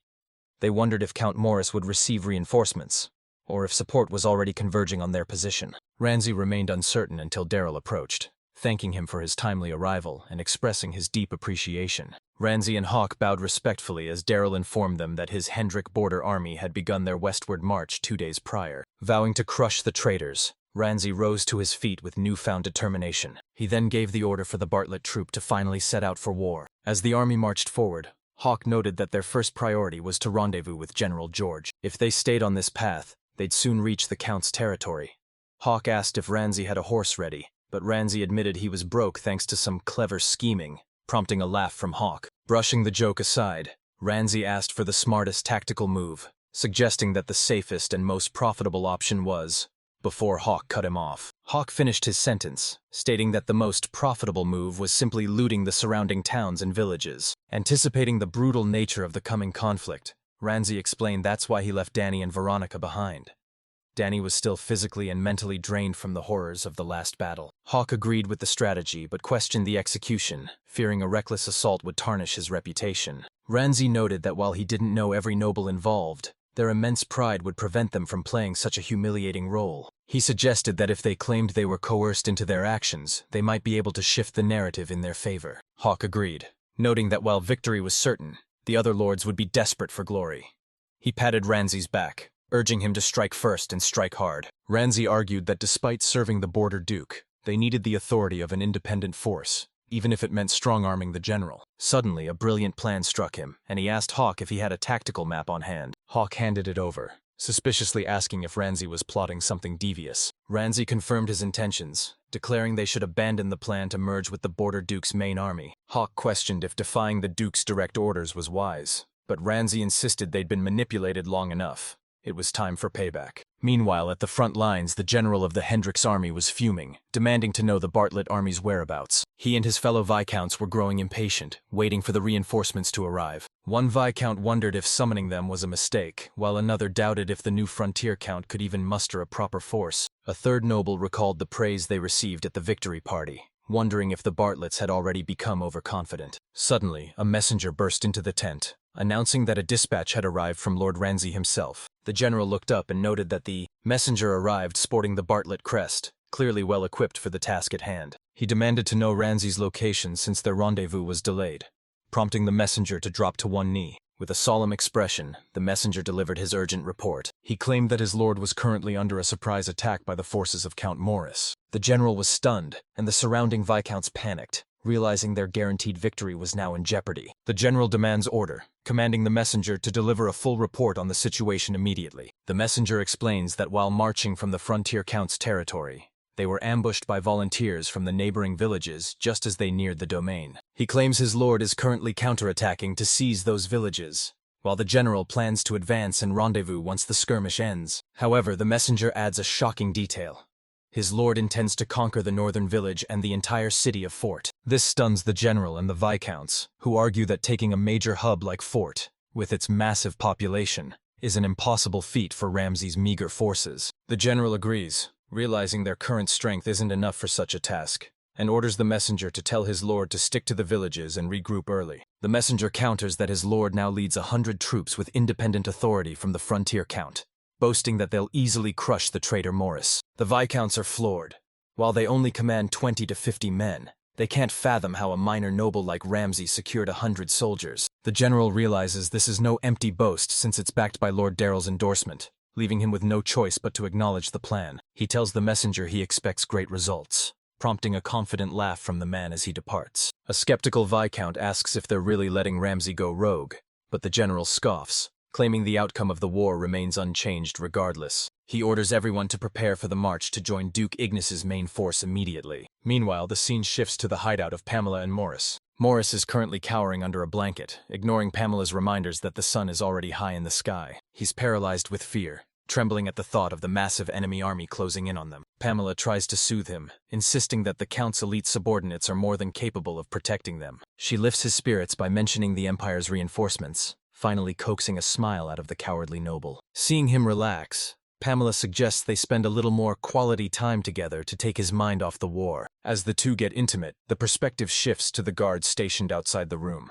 Rick and Percy stand watch, with Percy lamenting the fact that he has to serve such a pathetic man, even if it is only temporary. Percy agreed, noting the validity of the point, as Litz urged them to double their efforts. Meanwhile, an elderly lord commanded his ministers to strike immediately, before their window of opportunity closed. He argued that hunkering down was futile without hope, but his minister countered, insisting that imperial reinforcements were imminent and ordering the guards to fortify the line. Spotting Percy and Licht, a desperate man approached, pleading to know if the Empire was actually sending aid. The two shared a knowing glance before Licht confidently lied, reassuring him that help was indeed on the way. He claimed the Empire was already mobilizing its legions, a fabrication that immediately sent the man into a state of excitement. Relieved, the man ordered his guards to double the defenses while Percy and Licht shared a subtle, calculating smile. Over at the Maduke Royal Castle, Crown Prince Amel declared that reinforcements were off the table, insisting that negotiations were their only viable path. His ministers were appalled, questioning if he truly intended to abandon Count Morris, a man who shared their core ideals. Emil countered that both Morris and Duke Ignis were essential to the realm, asking his council who truly stood to gain from their mutual bloodshed. He answered his own question. The Empire would be the only winner, making it imperative to prevent a full-scale conflict. While the ministers understood his logic, they pressed him for a concrete response, forcing the prince to weigh his options. He eventually proposed a radical move, seizing all of Count Morris's lands and redistributing them to Duke Ignis and the other nobles. The ministers were stunned, fearing this would empower the anti-Empire faction and lead to a coup.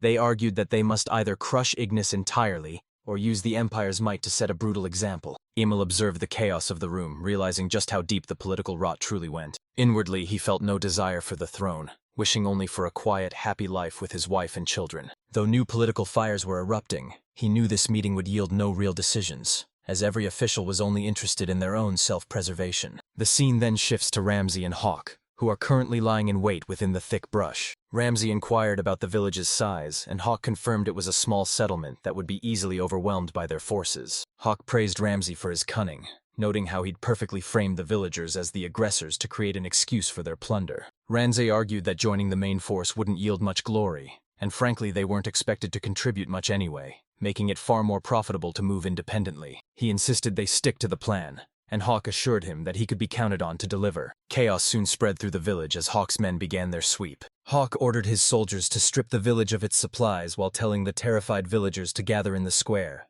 promising they would be spared if they didn't resist. Ramsay knew he had to navigate this operation skillfully to ensure Bartlett's reputation remained untarnished. Their strategy involved flanking the village with both the Black Heron Gang and Bartlett's forces, using the threat of hostages to force a total surrender. Meanwhile, the Black Heron Gang seized the village's treasures while securing only the necessary food for the march, sending the surplus back to Bartlett's territory. Once the villagers were finally assembled in the center, it was time for the finishing touch: Ramsay's speech. He offered a profound apology, bowing his head low and leaving the villagers completely stunned by his humility. He claimed he despised using such aggressive tactics but was bound by Baron Hendrick's orders, insisting he truly wished them no harm. He urged them to seek refuge with Count Morris, warning that other villages weren't safe.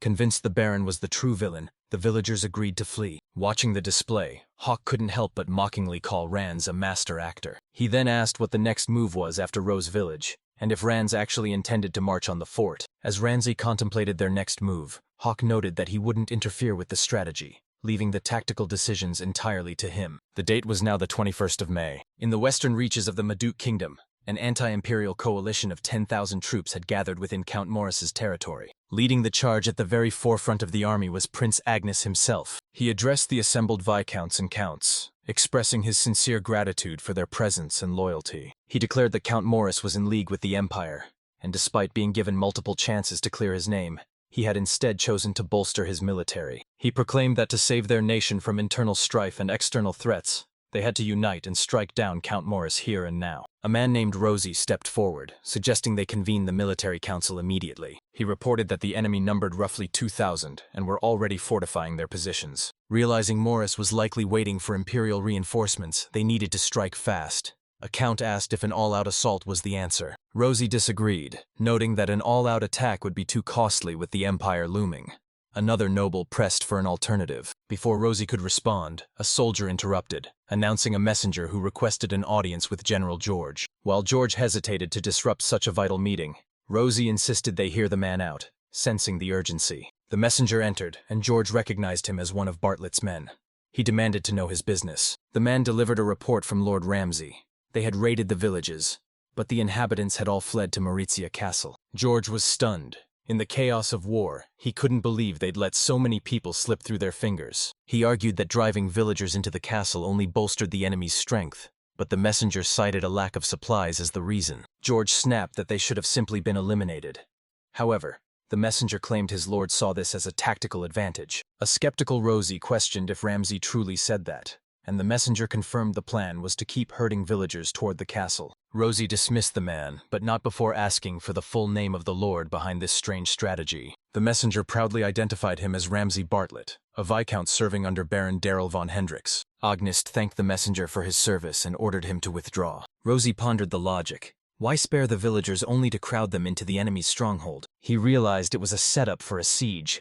Rosie then declared to the council that their best move was to surround and starve Morris's castle. The room erupted in shock, with one count immediately protesting the unconventional tactic. He argued that as high-born nobles of tradition and prestige, such a shameful battle would tarnish their dignity. Hearing this, Rosie could only muse on the outdated and rigid mindset of the nobility. While governing the territory was a necessity, Ignis knew they had to prioritize prestige over practicality. So he asked Rosie for an alternative strategy. Rosie urged the troops to push forward before the Imperial army could mobilize, ordering them to prepare for a swift advancement to the west. Noticing Rosie was lost in thought, his companion asked what was troubling him. Rosie admitted he was preoccupied with Count Ramsay Bartlett's tactical brilliance. He found Ramsay's uncanny insight into the battlefield to be quite formidable. Even the subtle groundwork the Count had laid was proving to be incredibly intriguing. Meanwhile, the scene shifted to Hawk and Ramsay, where Hawk questioned what their next move should be. They had already seized most of the surrounding villages, leaving only the fort, but Ramsay noted they were short on manpower to transport their loot. Ramsay suggested they maintain a fake perimeter around the fort while they waited, though Hawk doubted they had enough men to make it look convincing. With their current numbers, a full encirclement was impossible, but their conversation was cut short by a soldier's report. A small, unidentified cavalry unit was heading their way, a revelation that caught both Ramsay and Hawk completely off guard. Hawk immediately commanded his guards to rally and prepare to intercept the approaching riders. Ramsay wondered if they were scouts or messengers just as the unit arrived, with Hawk demanding to know who was in charge. The riders identified themselves as messengers for General George, a representative of Baron Hendrick, and asked to speak with Ramsay Bartlett. Ramsay confirmed his identity, and the messenger, surprised to find him so easily, hastily apologized for remaining on horseback. He delivered the general's orders. An emergency meeting had been called, and Ramsay was to regroup at the main camp immediately. After directing them to the camp located to the southwest, the messengers departed, leaving Ramsay to discuss the situation with Hawk. Hawk noted the suspicious timing of the summons now that they were recognized as an independent force, but he knew they couldn't refuse. Ramsay declared the break over and ordered his soldiers to move out, privately wondering if the tide of battle had taken a sudden turn. When they finally reached the main camp, Hawk was stunned by its massive scale just as a guard arrived to escort Lord Bartlett inside. Ramsay confirmed his identity, noting the guard's polished gear and suspecting he belonged to a high-ranking noble. To his surprise, the guard revealed that Duke Ignis requested an immediate audience. Stunned by the Duke's presence, Ramsay turned to Hawk, entrusting him with command of the army. Hawk, equally shocked by the news, urged Ramsay to go at once. They soon reached a grand tent where the guard announced Lord Bartlett's arrival.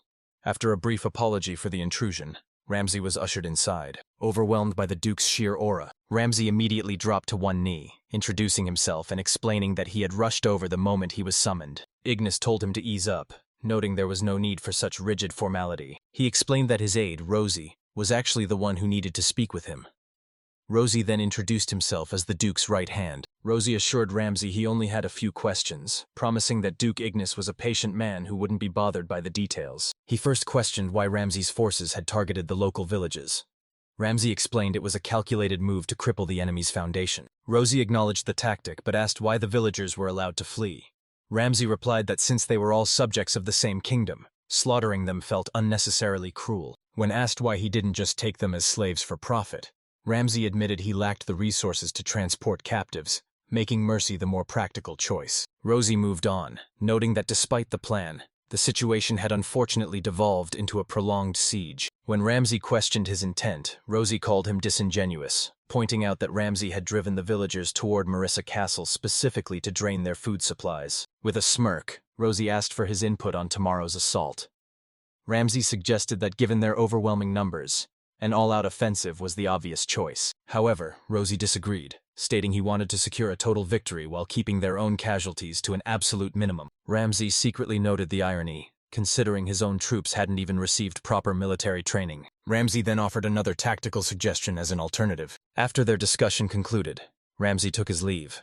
Ignis then turned to Rosie, asking for his honest assessment of the young man's strategy. Rosie admitted that while there was room for refinement, Ramsay was impressively capable for a rural lord, a true hidden gem in Baron Hendrick's territory. Ignis scoffed, finding no joy in being shown new playthings, and decided it was time to leave his own mark on the situation. By the 23rd of May, the relentless pressure of the siege had pushed Morris to his absolute breaking point. He cornered Pamela, demanding to know the whereabouts of their reinforcements and why they hadn't arrived. She promised to investigate the delay, storming out of the room in a fit of frustration. Entering a private chamber, she found Percy waiting and commended her for a job well done. Pamela asked about Licht's whereabouts, only to learn he'd been dragged into assisting the frontline soldiers. Pamela sat down, weary, and suggested that it was finally time to abandon this doomed place. Percy revealed that she and Licht were already planning a midnight escape.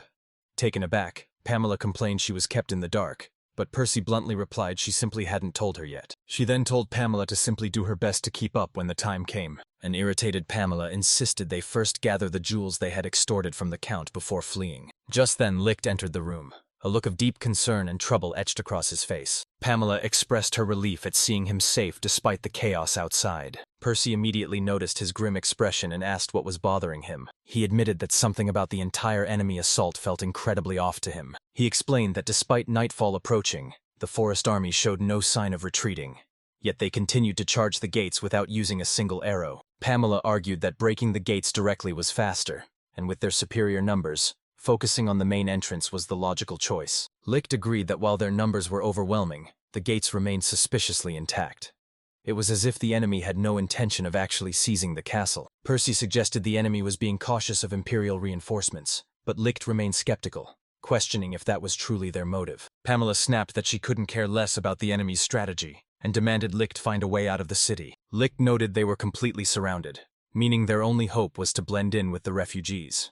Fortunately, a strange number of villagers had taken shelter within the castle walls. Percy insisted they had no other choice, so Pamela agreed to pack their belongings quickly and told him to wait for her. Licht analyzed the Duke's tactics, realizing the kingdom employed brilliant strategists who aimed to wear them down while minimizing collateral damage. By May 24th, Lord Douglas and Lord Dobie met to discuss the increasingly dire state of the battle. The anti-Empire forces were relentless, attacking day and night. Their troops were exhausted and divided, but the real crisis was their dwindling supply of arrows, which was rapidly sealing their fate. Douglas questioned his men about Licht and Percy's whereabouts, but they had no leads to report. Dobie argued that they had seen enough, pointing out that they had been backed into a corner by the Empire from the very start. It was clear no reinforcements were coming. They were nothing more than disposable pawns used to bleed the kingdom dry. Dobie suggested surrender as their only survival path, but Douglas disagreed, believing it would lead to certain execution. He vowed to fight to the bitter end like a true warrior. Dobie worried about dragging innocent civilians into the slaughter, but Douglas countered that surrender would only lead to enslavement. He insisted they fight on to secure better peace terms. Suddenly, a soldier reported that the enemy's assault was intensifying.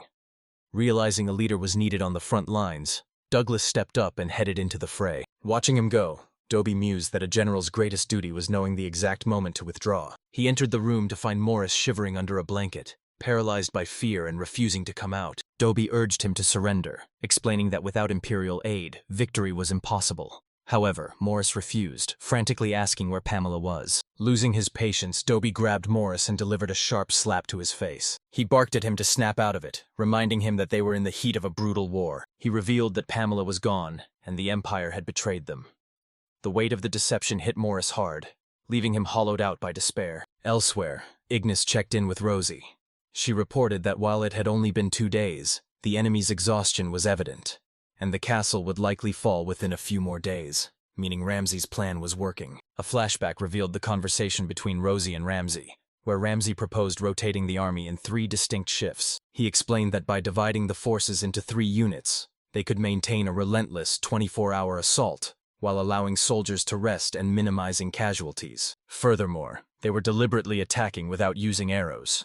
Knowing resupply was impossible during a siege, they aimed to force the defenders to deplete their own limited stockpiles. Ramsay suggested they ease their assault for the first 2 days to minimize casualties on both sides while gradually exhausting the enemy. Back in the present, Rosie explains that using blunt arrows has effectively maintained pressure on the walls, but warns that they must keep the soldiers from wavering.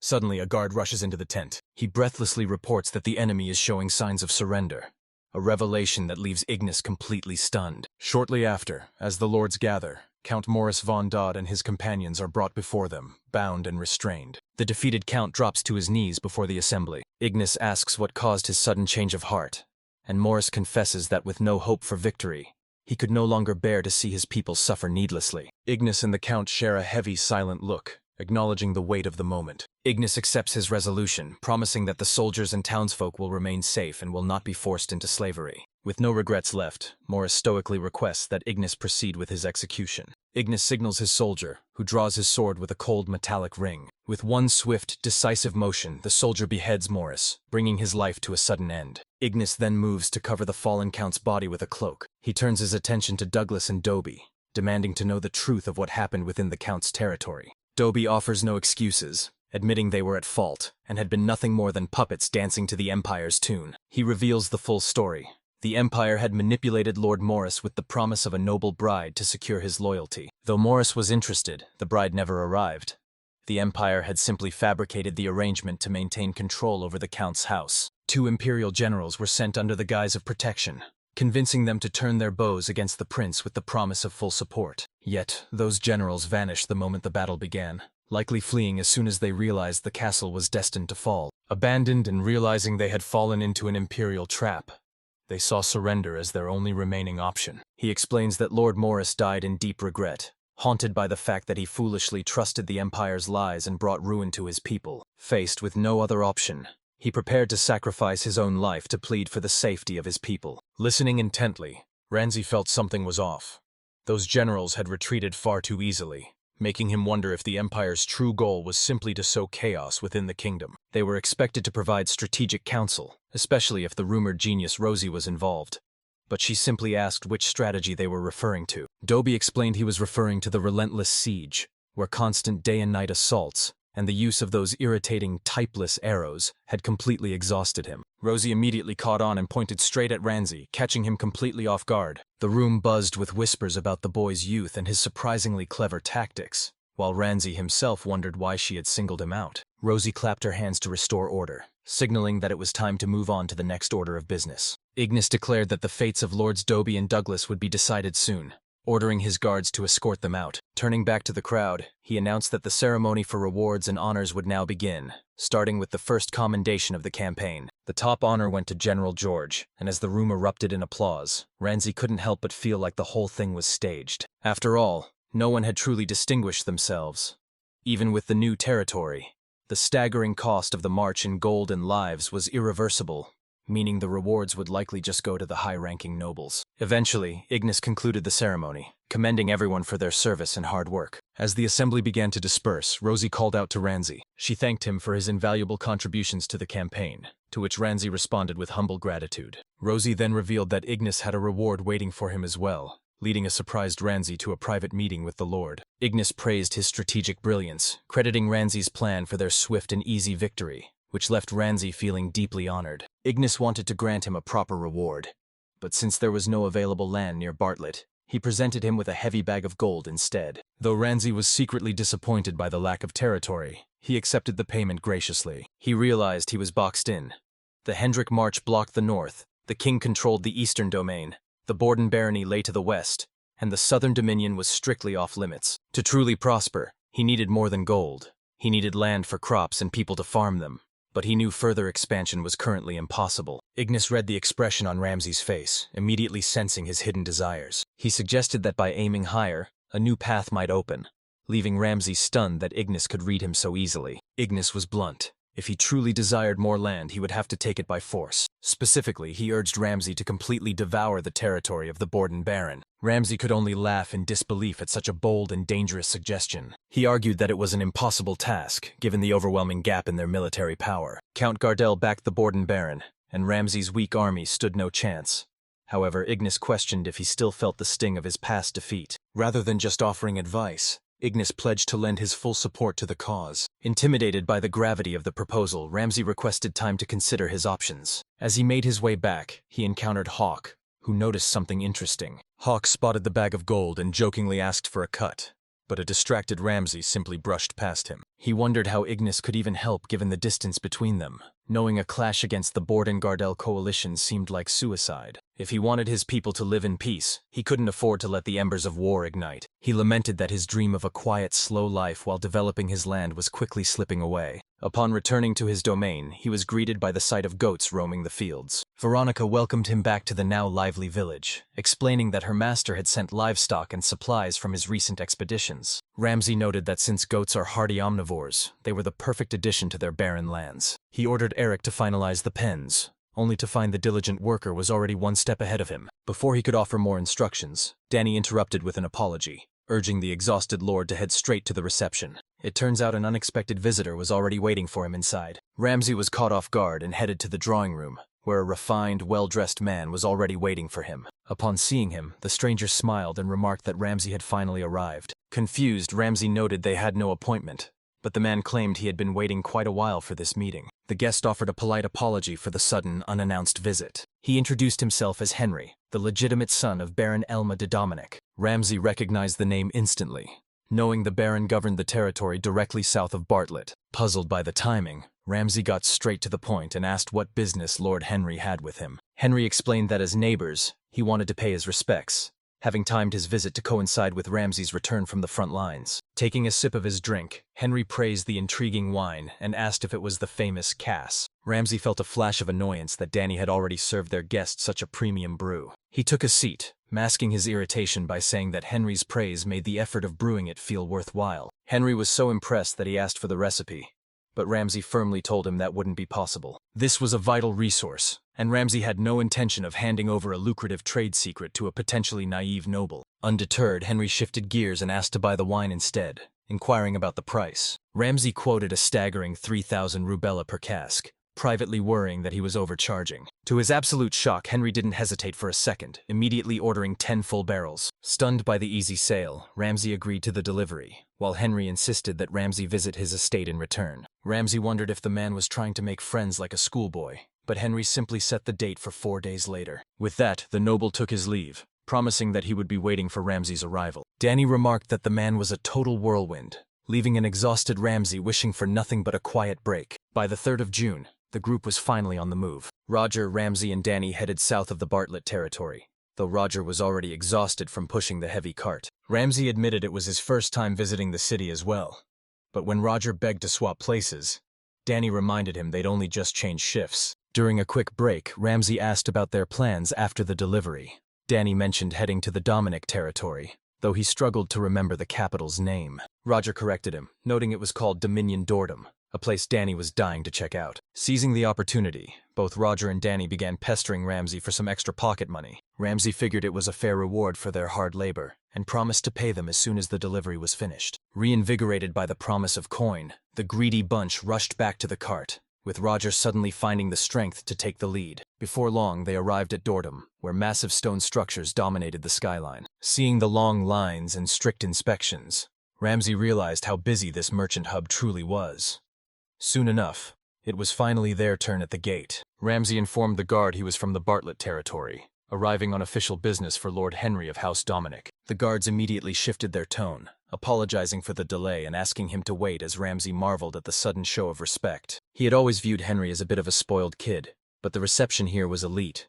Suddenly, Henry himself appeared, breathless and apologetic. He apologized for the wait and asked if they had been standing there long. Ramsay told him not to worry, but Henry was already ushering them toward his estate with his usual pushy energy. They soon arrived at a grand mansion on the outskirts of the city, where 2 figures stood waiting at the entrance. When Ramsay asked who they were, Henry casually revealed that they were his mother and father. Startled, Ramsay immediately bowed in apology for his casual behavior, but Henry's father told him to drop the formalities. He was just thrilled Henry had finally brought a friend home, while his mother warmly invited them inside for some prepared treats. As for the cargo, Henry's family handled the logistics, and their workers promptly paid Dany and Roger for their hard day's work. Ramsay realized the situation was becoming awkward.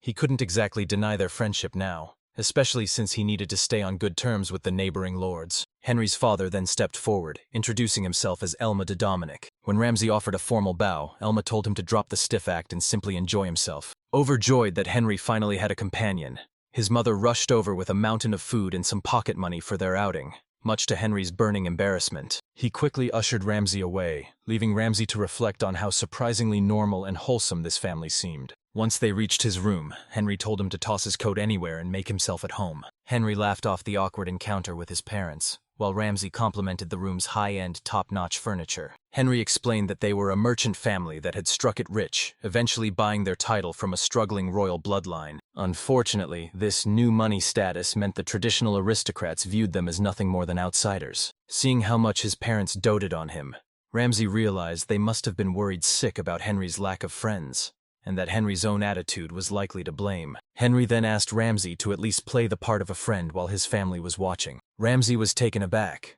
In noble circles, family interests always came first, and while nodding along was easy, he didn't want to be disingenuous. Instead, he asked Henry if he could show him around the city of Doradon. Ramsay noted it was a bustling trade hub worth scouting for the future, privately deciding he'd judge Henry's character based on their time together. Henry beamed at the request, boasting that no one knew the city better than he did. As they explored the various shops and markets, it became clear that Henry was a well-known figure among the locals. One shopkeeper even offered them wine, which Henry declined to stay focused on his guest, leaving Ramsay impressed by how much the townsfolk genuinely liked him. When Henry stopped at a street stall for fried bread, Ramsay worried that his own rigid upbringing might make it difficult to adapt to such a carefree lifestyle. As they snacked on the buns, Henry asked about Ramsay's own territory, and Ramsay explained that his people usually traveled to Hendo for trade. Sensing the tension, Henry told Ramsay to drop the formal language, assuring him that there was no one around to scold him for being casual. Ramsay agreed, and Henry noted that while Hendo was a massive city,